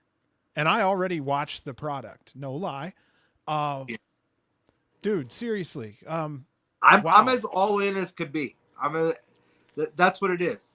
Like, I don't have a family. I mean, I have a family. I have a great mother, great support system, but I don't have a wife. I don't have kids. I don't have everyday distractions. And this is my baby. This is my everyday. I wake up in the morning. I have ICW all over my notifications on my phone. And every day I have to go into promoter mode and build my baby. And I have a phenomenal team around me, a team that I would not have had if the butterfly effect didn't happen. So I'm happy. And to be completely honest, 2024 was a shit year for me. It had nothing to do with any previous years. It was just a streak of L's in a row. XPW really got to me as far as like, the petty bullshit. Just fucking with you. Yeah. Yeah. And that's why I distanced myself. I said I'm going to be able to take a break and then rejuvenate the tank. And a lot of people looked at that as a failure. But if you think about it from a business perspective, pro wrestling is my full-time income. I'm able to take a 6-month break. Yeah. And live for 6 months. That means I was doing something all right, that I'm able to take a 6-month vacation and then come back firing in all cylinders. And we always used to say the stupid term, till the wheels fall off. And they were so damn close for from NHB1 all the way up until the break. But I don't know, man. Since we've came back, I feel like we have a full set of new wheels. I don't feel like I even need to get an oil change right now. And I think we're fucking spinning. And we're going to do all the things I always wanted to do. Like I was supposed to be a part of that first GCW Japan tour. I was a big part of the preparation going into the Japan tour. And then right there, pretty much when I got chopped off. So I've never One been of to Japan. In June. one of the I'm going. Yeah, so one of the fans, I'm sorry to cut you off there, was Yeah. how excited are you to finally take the chains to Japan? Yeah, I mean, that's my dream. It's been my dream since I first started being a professional wrestler. At the doghouse where I trained, I used to go there after school every single day, and I would play Dreamcast Giant Grand 2000, which was pretty much all Japan's version of WrestleMania 2000. For those that don't know at all, and that was my introduction to strong style Japanese wrestling. I had watched like the exploding FMW matches and the best of Hayabusa matches before that, but yeah, my trainer introduced me to all Japan style, and I never wanted to do the Madison Square Garden, like that was never in the cards for me, like ever. Like, would it have been cool? Sure, but Cork and Hall is Madison Square Garden to me. Like that's the goal. I mean, I'm not reaching it the first time we go to Japan, and I don't even want to visit it. I don't want to see what the inside of it looks like until I'm ready to see what the inside of it looks like. But I know right now that I'm gonna see what the inside of Cork and Hall looks like, because I know who I'm bringing to Japan this first tour, and I know that most of them have never been to Japan, and most of them are very much going to succeed in Japan, especially a 7-foot monster with a mask. That's right. I'm excited to see how the fans react to Cruel out there for sure. And Dude, Jun Kasai's entering the chains, boys. And Jun Kasai's entering the chains in Japan. That's awesome. And he's excited for it. He's probably excited he don't have to get on a plane to do it either, because you know him and a plane ride ain't happening. Like, it's not happening right now. It's not happening right now. But one thing that we've learned as deathmatch fans, wrestlers, supporters, and promoters is Jun Kasai is a very, very loyal and what's the word I'm looking for? Passionate person when it comes to deathmatch wrestling. And over the years, he's been fucked by a couple of American companies. Definitely not GCW. GCW has treated him 10 stars, but the reason why they've treated him 10 stars is because they knew about how he was treated before that. And that was what soured him for wanting to come back to the United States for all those years. But he was so invested in CZW, and then they fucked him. And now he is very invested in, GCW when he was doing the stuff. You know what I mean? Like, he came over just to do angles and stuff like that. So my goal is to hope that he gets excited again. You know what I mean? And we could, if I could get him here, he's coming. And it'll be rare and special. It'll be rare and special if you get him here. Rare and special, but yeah, if the I knew I needed to get Takeda back. I knew I needed to get Takeda back for those shows. It couldn't have been Kobayashi again, or Masaoka, or Yuki Miyamoto. I have access to all of these people. They all want to come to the United States. They love it here. But I just needed the best in the world. And Takeda's the best in the world. The interview's too hot, bro. The interview is too hot. You know what? We touched on so many amazing things. I'm so sorry, but there's something that's been a part of this interview that we haven't talked about, and I have to ask you now. Sativa, Indica, what are you doing over there? What you got? Right now, I'm definitely smoking an Indica. Sativa, I have sativas because I like them for during the day and at the beginning, especially for the beginning of the day. But once like 6 o'clock rolls around, I can't be smoking some sativa, or I'll be wired for the rest of the night. Right now, I'm smoking Gary Payton, which is one of my favorites right now. Dude. There you go, Reed. Gary Payton, the glove. We had fans that were asking, and I was going to ask you anyway, so it kind of worked into. Oh, they were worked into asking it what nicely. strain I'm smoking. Yeah, Yeah, what's your yeah, favorite dude. one? Yep. Oh, my all-time favorite weed strain is old school like street sour diesel. That is just Oh. it just doesn't exist anymore. Yeah. Sour diesel has been morphed so many Yeah. times over that it's not even close. But that old school sour diesel, that like if you grab the buds, they would just break up and into dust. Yeah, that I miss that a lot. I'm a big fan of Gary Payton currently. Um, I have to say, Detroit has the best weed that I've found in America. Wow. Outside of California. California doesn't count. It doesn't count. But Detroit, the price and quality blows everybody out of the water. New Jersey sucks. Wow, Yeah. yes. Dude, that like late 90s, early 2000s sour diesel, like New York had its own kind out there that was just Yeah. bomb as fuck. And we were It was lucky to try to cheap. get some in Cleveland. And it was cheap. Dude. Yeah, someone knew what the hell they were doing, and that strain just popped off.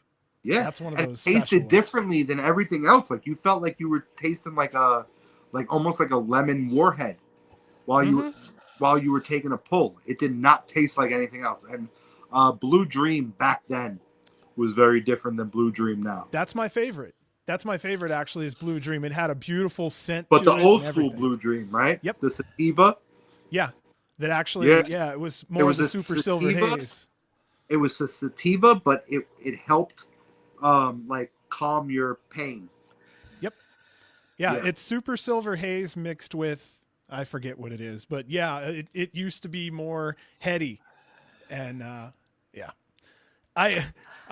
We were doing so well and we were going to wrap it up so nicely. And then I asked a weed question, but fuck it, because that's independent wrestling, baby.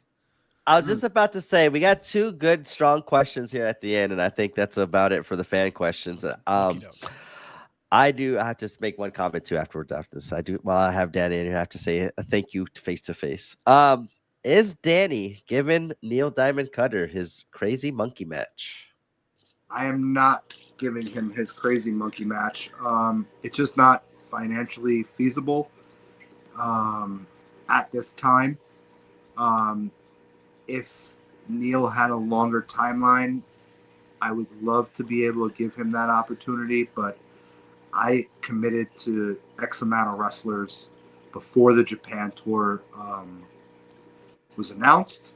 They knew exactly what wrestlers they were. They're the ones that have very much been a part of the roster, grinding these last couple of years, and they are definitely being rewarded. A round trip ticket to Japan and back is around $1,700 to $2,000 per person. So for me to be able to just add Neil to the tour, it's just not feasible the first time. I would love to give Neil that memory. So if there was another tour down the line and he was still an active wrestler, I'm not against the idea. But there's 7 wrestlers going with me to Japan, and I'm not going to say the 7 wrestlers right now, but anybody watching the product could probably guess the 7 wrestlers that are going to Japan, because it's all the first round draft. And Neil, I love Neil. He just hasn't been rocking with me the whole time. He's just in a very hard area to be able to get to every single show, and it's more of a logistic reason than a skill reason. I love Neil Diamond Cutter, and in 2025, 100% I'm going to be giving him a match with me in the chains one more time. Good. But I can't promise him Jun Kasai. But I can promise that I would love to make it happen. It just has to, everything has to connect. Yeah. You said you had one more in you, Brant? All right. Well, this will be the last one. Okay. Kev's bootleg want me to ask you about the 1 million GCW come and go comment that Brett made at Hammerstein. What was he talking about? When he was talking I know it. about Okay, so I know exactly the person that that said that to him, and that's Brett's story to tell. So that's not, That's fair. that's not on me. But I know that Brett used that as a very motivating force in a lot of his GCW things because he very much respected that person before that comment was made. In a little defense of that person, that comment was made very early on. Like we're talking like I don't even think Joey and John jumped off the roof yet. Oh, okay. So Yeah, so there was really early. So there really was a million GCWs that have come and go. And especially in the deathmatch world, so many have popped up and then went away. Yes. Pacific I will. Northwest. I will say one thing that bothered me over a period of time. There was a time that Brett, as my partner, in front of me, said that there's never going to be a wrestling promoter that'll work as hard as him. And that has stuck with me until this day. And that's what makes me work 10 times harder every now and then when I have to remember that someone was able to say that in front of me with a straight face and really mean it. And I could tell that he really felt that he did at that time work harder than me. It's not a pissing contest, but I work harder than me every day, if that makes any sense. Every day I put in as much as I possibly can into ICW. And that was it for the fan Love questions. Just me as a personal fan, I had you on the moment you announced this match. And we knew you were getting on. I had to thank you. Thank you for Drew Parker versus Atticus Kogar. That is like one of my dream matches I've been dying to see, and I will definitely be checking out that show and future ICW shows because that one was the one that got me in. So that little bitch almost told me I wasn't allowed to book it. Yeah. Dude, I was like, wow. I'm gonna do like, I tell him in person because I don't like typing to him because he's a screenshotter. So I told him in person his matches. He's like, it's a little bit too much of a deathmatch dream match, just to throw on a weekender, and I really want to make me and Otis special. I was like, dude, you're wrestling fucking Drew Parker. When else are you going to wrestle fucking Drew Parker in the United Kingdom? You're going to wrestle Drew Parker.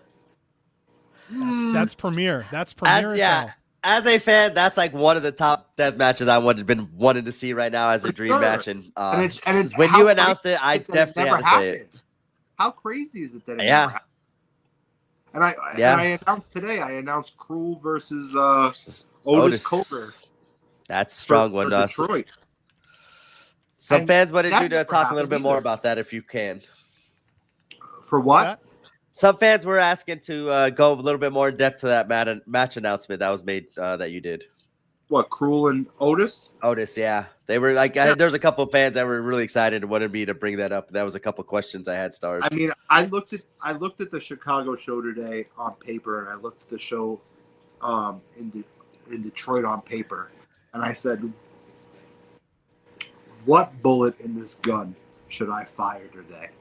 And for whatever reason, that Cruel and Otis match was just screaming at me. It was like, announce me, announce me. Cruel is a very different on a promoter side. He's different than the other wrestlers. He's booked as a draw, as a not necessarily a draw, but like an attraction. The same as Andre the Giant was. The same as, Kane, Undertaker. He's separate. He's separate than the rest of them.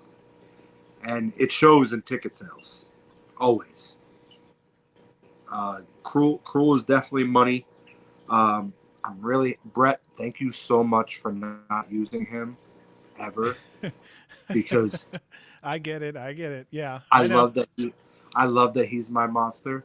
Yeah. I think that Brett and I, and I'm going to say this to everybody watching at home, Brett and I have not had a conversation since I left GCW. Not even like a, hey, how you doing? Or anything. There was one time that we had to speak because of a private matter, but we have not spoken at all. There's no business in the works, as far as I know. But for the first time in this whole process, people like you guys and a lot of fans at home that are watching this and right on the internet more than ever have been writing to me saying, Danny, I really think that there should be something. There should be some type of crossover. And I think I elaborated a lot on this show about why it financially helps that we are both separate, and that we both are striving to make the most amount of money possible, because that, at the end of the day, is what makes the world go round. But I know that I'm at least at a mature level and level-headed, that there could be a conversation one day for me and him to, not necessarily say, we're best friends again or anything like that, because it doesn't have to be like that. And nor do we have to run a joint show together. We never even have to share money together. But I would be totally open to giving the fans something that crosses the two lines. I have many ideas, but those ideas don't even have to come into play until both parties are completely ready to do that. It starts with the fans, though. Both of us listen to our fans. That's right. That's right. Brett keeps his ears. He always said he keeps his ears in the streets, and he does what fans want him to do. I know that there's definitely people on his roster right now that he would never have looked at them twice, other than the fact that fans would want them to be a part of GCW. Dr. Redacted, definitely not a Brett guy, by all means. Right. But he's a fan interactive over talent that belongs on that bigger stage. So if Brett's watching this, hi, old friend. I hope I did well with your friends here on the Game Changer Weekly podcast. We're happy. This is a long time in the making. You killed it. It was very therapeutic. Good. And I'd be down for a round two if you guys were down for a round two. Maybe. You were awesome, Danny. Like, never say never in this wrestling thing, as you were saying with the crossovers and how wrestling is nowadays. And you were saying, like, that's one thing you can never say in this wrestling world is a never. So never say never. But yeah, we would definitely love to have you on again. And you were awesome and amazing. And you told your side of the story. And we're glad that you trusted us to use our platform to do that. I tried to be as much of an open book as possible, but I wanted to spread positive love tonight.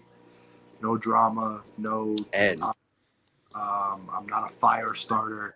I'm not here for a war. Deathmatch is a niche of a niche of a niche. And if the elite companies were able to work together, for better or worse, we would all be in a better place. Agreed, 100%. Agreed. Yes. Half of why we do what we do is for solidification of the fan base in the independent market, and you're part of that. Yeah. That's just how it is, and respecting that is part of the game. Honestly, it's like one is the left hand, one is the right hand, and that's the independent world. You're the left hand, he's the right hand. These are the two large hands that we have right now. And that's the way it has to be. That's the It way it has to should be too. it has to be this way. And I'm not trying to shit on any other independent wrestling promoters or promotions out there. There's definitely great promotions out there. Yeah. Some of them I could look at their shows instantly and say, okay, well, that show's losing money even if it sells 5,000, 1,000 tickets. And some shows are running on, sponsorships or outside money and outside funding. One thing I know from the very beginning of GCW, we started with those action figures that were up in our attics, and it built and built and built and built. Same with ICW. I started with a show one that happened to sell out the White Eagle Hall, and it's been rolling ever since. I haven't had a regular job like an office job since 2015 before I broke my leg. And I pay all my bills, and I live a pretty fun life. I mean, most of my life is based around independent wrestling and ICW and selling merchandise and doing my live sales and doing my sales in my ICW group every week. But this is the life that I've created, and I love doing it. It's everything I ever wanted to be since I was 2 years old. I can't, dude, I don't know what to say. Like I said, I love you. Yeah, we need to get you back in here because there's a ton of material we didn't touch on tonight, and I feel What happens what happens if I turn you guys NWO? Hey, ICW Weekly, what? ICW Weekly. Just You'll be fucking. So one of my things is I always wanted to be Switzerland, and I felt that no matter what anyone thought or said, it made sense to make sure that we are we're true to all of GCW. And with 10 years coming up here this September, we felt that if really you were 10 kind years. enough to ask, that bringing you in as somebody who was on the doorstep from the beginning only made sense, and we felt it was respectful to the GCW product and to you that we make sure that we just wanted to make sure we pay our respects for what you've done in the industry and what you've also done to GCW. So I tried. Blew my mind. You just blew my mind that that's 10 years ago. Yeah, man. 10 years in September. That's why I said people get older, people change. You can look back fondly and see from mistakes. It's a wonderful thing. I mean, it really is. And looking back, I have to say there was lightning in a bottle created. You were part of that. That can't be taken away. You've carried all of that into something now that you totally are in control of yourself. There are people that have been around you that you've been able to soak in that information and carry that torch. And I want you to know that there are people out there that do appreciate that. So thank you so much for that. And I can't say it a better way. I got to give a quick little shout out to Struggles, because we haven't talked about Struggles at all. And this entire time, NHB, the entire run, he's been by my side no matter what. He's taken a break here and there as far as on camera, but he has never taken a break off camera. And I think that I've given him as much as he's given me. I think we have a great relationship. He has definitely sat under the Danny DeManto learning tree more than anybody in the last 3 to 4 years, and I'm so proud of him of what he's building with ETU. And I'm happy that he's going to be back at as many shows as he can be. He's a great team player, and yeah, like I said, ICW would not be what it is today without the hours that Struggles puts in that no one ever fucking sees.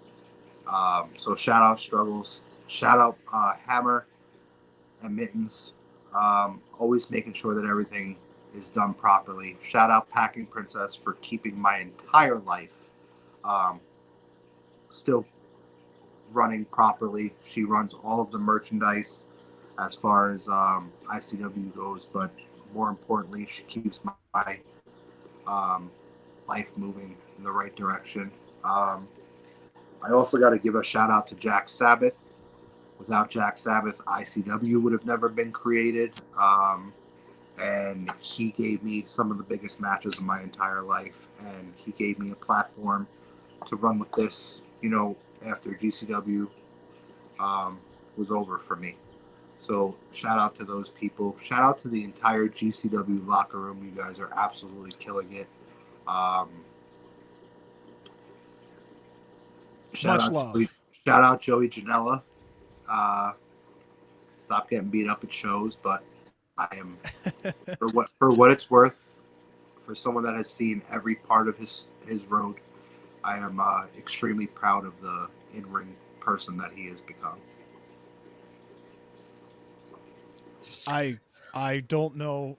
You've closed the show 4 or 5 times and you don't even know it, honestly. You've spoken so well so many times here towards the end. All right, so I guess let's do it this way. What are some dates that NHB fans should be looking forward to, and where can everyone catch that show? Okay, so coming up, run down the schedule real fast. March 1st, we are at Boston at Sonia, Middle East. And then right after that, we will be going to the United Kingdom. Later on in the month, we will be running with Rise over in London. Our first time in Sheffield, which is, from what I've heard, a much bigger and nicer venue than our previous excursions over there in the UK. Then it's the Deathmatch OG reunion weekend. We got Detroit on Friday, April 4th. And then when we're working with Horror Slam in Detroit, and then the next night we're in Chicago at the Berwyn Eagle, April 5th. And right now, I could announce that the Detroit show has 12 more tickets sold for the Friday show than the Chicago show. It's just a statistic. I'm just throwing it out there. And then we rolling into May. Doubleheader in Chattanooga, May 4th and 5th, I think is the number. But if it's the 2nd and 3rd, I apologize. It's whatever the Friday, Saturday of that first Friday, Saturday of May. And then we're off to Japan in June. And yes. After that, the wheels keep spinning. We'll be back in Boston and all of those same exact towns that I just named. Eventually, we'll get back to New Jersey. I'm in no rush. The New Jersey scene is very oversaturated with a lot of garbage right now. True. And I'm just kind of trying to stay away from it. If a building and opportunity presented itself, I jump on it. But there's nothing that's just being thrown on my plate right now. So I'm okay with staying out of New Jersey right now. This is no disrespect for the New Jersey fans. It's just that the last couple of New Jersey shows have been a little underwhelming as far as the money-making side. And the point of this is to make money. Right. So I have to go with the markets that work for me. And right now, Boston's killing it. Detroit's killing it. Chicago's killing it. I love going to Chattanooga no matter what. Chattanooga, I could wrestle in front of 2 people in Chattanooga, Tennessee. I would be more than happy to be down there. Game Changer Weekly exclusive, which Andy Lawler from Deathmatch Elite's probably going to be so happy to hear this. We love Andy. The next Chattanooga shows, instead of doing the Pit Fighter NHB double shot, I'm putting Pit Fighter just on the back burner for a little bit, and we're going to do double chains Friday, Saturday night, both days. And I just want to see if the attendance and the online streaming numbers change. If they change, then I'm probably going to stick to that and pit fighter will come back into play, whenever it sees fit. But I'm just testing the waters. I know a lot of fans do stay home because they know that the pit fighter show is a little bit more lenient on the violence, and it's more of the hard hitting and stuff like that. So I'm going to give them the double chains and see if the numbers go up. Do it, man. I hope to see it for you. I want to see you succeed. I'm trying. Just keep going. I think you're going to be fine. You're going to be perfectly fine as long as the fans still love you and keep buying merch and keep showing up. I think you're going to be good. It all comes down to the fans. If the fans turn on me, I have nothing. But if it continues to grow in the direction that it's growing, and I keep hustling and I keep buying Japanese merchandise and selling it in the Facebook group just to keep this, you know what I mean? Like, I run weekly sales in a Facebook group that fans don't know about unless they're in that Facebook group, and that's what's making ICW keep spinning. Like, if there wasn't all that extra stuff, and it wasn't a weekly hustle, a daily hustle, 50, 60 hours a week I put into ICW, and if I didn't do that, we wouldn't be the way we are. It wouldn't be this way. So there may be some, I was just going to say, there may be some fans out there that want to get some merch from you. Should they try to find you somewhere and hit you up to be part of the group? Sure. The group is private on Facebook, but it's very easy to look up. If you start typing ICW NHB, most likely it's going to pop up. It says merchandise, buy, sell, trade. The only reason why I keep it private is just to keep the trolls out of there and try to keep it as, stress-free and no drama whatsoever in that group. Like, if there was drama, it would be so shocking and it would be deleted and eliminated instantly. Like, it's not like other deathmatch groups out there that might have drama in it. Not going to point any of them out because I'm getting along with them right now. Elite 2.0 has been much better than the first one. I will say the first one was pretty rough, bro. Well, a lot of the garbage got taken out. You know what I mean? A lot of the super trolls have been silenced. What about socials and website? Would you like to just let everybody know where they can find you? ICWNoholdsbarred.com is where you can buy all of our tickets, including the Boston show. The Boston show goes directly through the venue. If you want Boston tickets, just click on any of the links that are on the Boston posts that are on any of our social media. If you're going for social media, ICW No Holds Barred on Facebook, and then ICW NHB on Instagram and Twitter. I'm gonna probably stay off of TikTok forever. I can't give in to another one. I can't do it. I get caught up watching videos like crazy on there. Oh yeah. Another thing to fucking check every day, man. If there's ever a time that I hit the lottery and I don't have to do this anymore, then I promise you guys I am selling out. I'm going to take my lottery winnings and I'm not going to run wrestling anymore. And the very first thing I'm going to do is delete all social media because I hate all of it and I hate checking it every day and I hate having to respond to everything every day. Mm-hmm. But I also have like OCD or whatever the term is because I can't not to respond to people. So like if I have messages just sitting there, I have to answer them. So if you message me, you might get a nasty answer because I don't want to message you back. But you're going to get an answer anyway.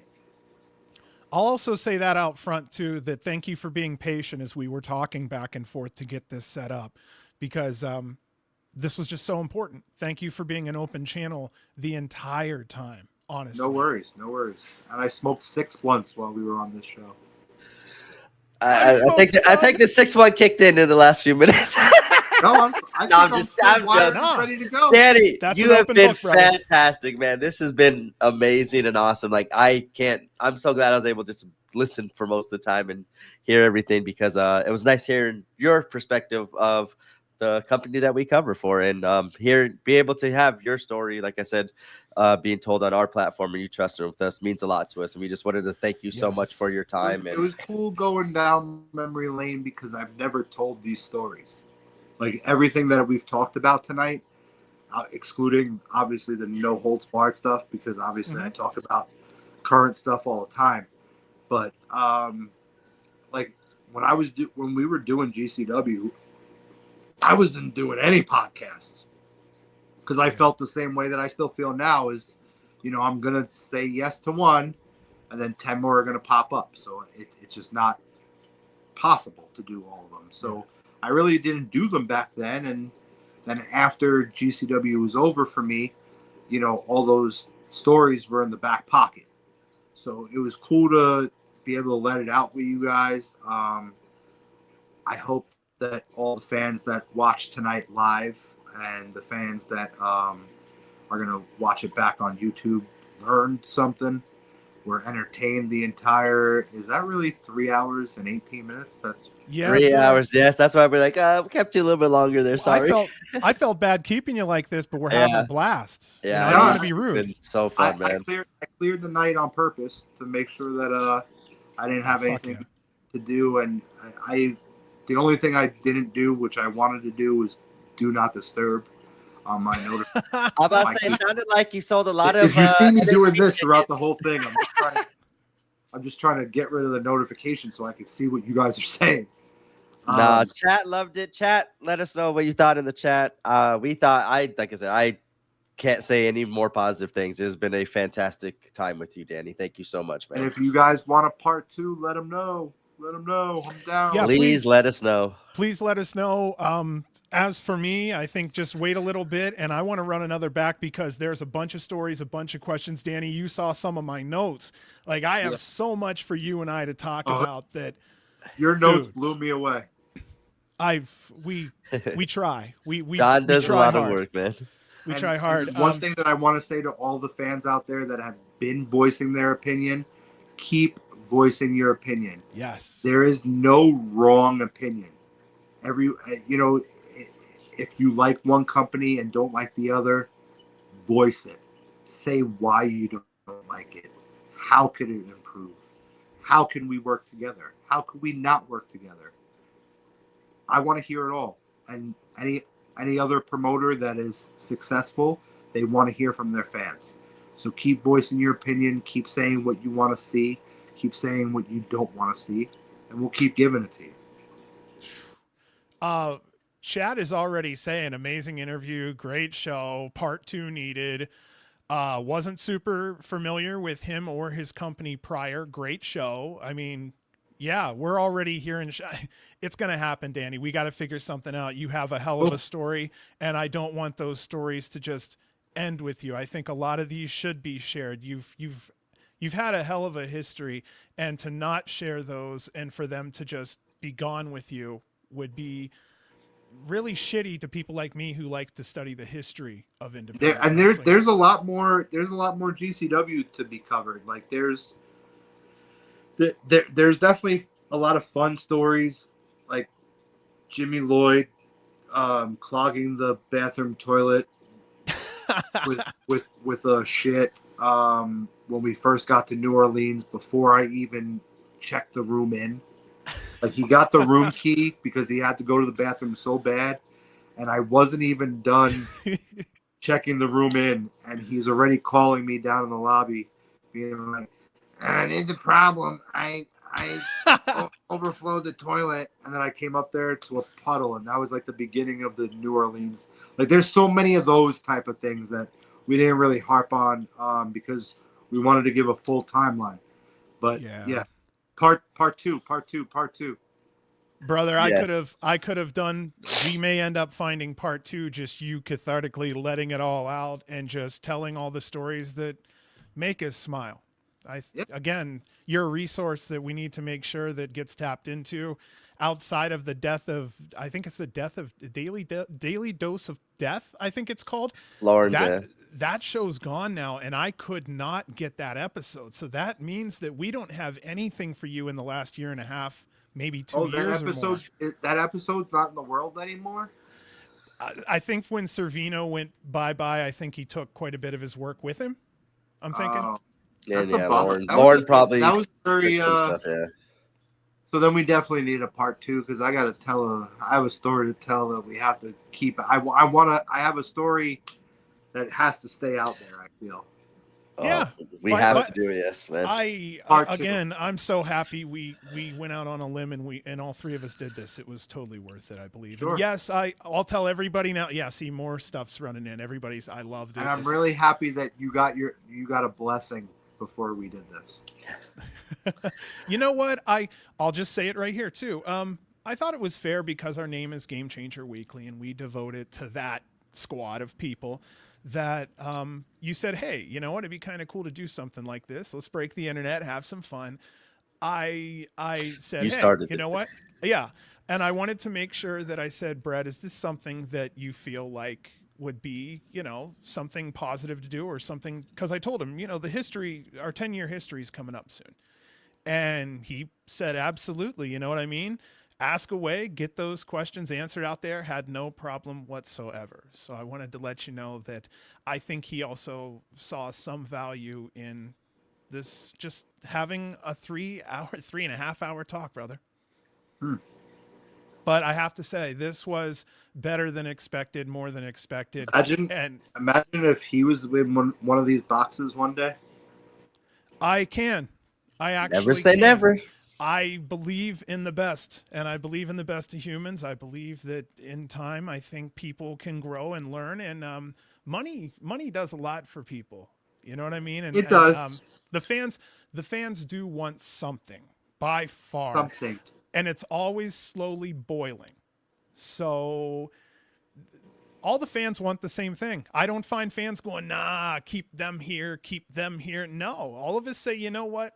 We'd like to see this matchup. We'd like to see this matchup. 2025, though, guys. The year that we become undeniable, right? That's what it's about. Become unfucking deniable, because when you make a phone call one day, it's hard to deny that. Hard to deny that. Success is what it is, brother. And you just please keep working hard for the sake of those who depend on you to give them the entertainment that you guys give me the motivation. I wake up to motivation every single day. There's never a day that goes by that I obviously could see the love that we get worldwide. Deathmatch fans are not like regular wrestling fans. They are so much more passionate. I don't want to be anywhere else. There's nothing that would make me want to go back in time and, you know, have a Joey Janela spring break, you know, esque type of situation that ever makes me go elsewhere, because there's something about the deathmatch community that just makes every show so special. I call us a group of black sheep. We are a family of black sheep. And every one of these shows feels like a reunion. Yep. And the most uncomfortable people that have social anxiety, that deal with issues, come up to me at the end of shows, and they express themselves to me however they see fit. Sometimes they have a tough time getting the words out. Sometimes they're able to get the words out. Yeah. And I give them their time, and I love that. I love hearing someone's reaction at the end of the show, because it's always the same. Like, I know what they're going through because I'm going through it at the same exact time. There's no high like a deathmatch high. That is 100%. The stage is a drug. It is. It is. All right, buddy. We'll stop. We keep talking. That's the problem. We have a problem here, guys. We actually keep talking. That is a good problem to have, though. So we almost made it to 3.5 hours. Fuck yeah, brother. We still got an outro, so we'll get the. No, just kidding. I'll keep you informed behind the scenes, Danny. We'll keep talking so that we can maintain contact and go from there for you. I'll also keep you up to date, because from what I'm seeing on this show, it's extremely popular. We're doing great on live numbers, so it's a beautiful thing. I'm a draw, brother. Yes. I'll tell you this much. The average Danny DeManto match is worth much more now than it was 20 years ago. You know what I mean? You step in now, that's a happening. You earned that. That is the average Danny DeManto match is more popular now than it was 5 years ago. I wish that I had more time left on my clock, because I don't think that I've ever been smarter in the ring than I am now. I wish my body would hold up a little bit longer than it probably is going to, but I know that I'm going to make it to Japan.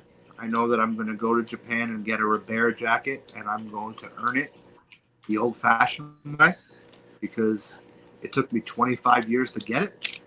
But yeah, let's get a round 2 in this. And I gotta say one last thing. I appreciate you guys because you put a lot of time and effort into this show and getting the notes done properly, and you watched full lengthed shows just to get this all situated.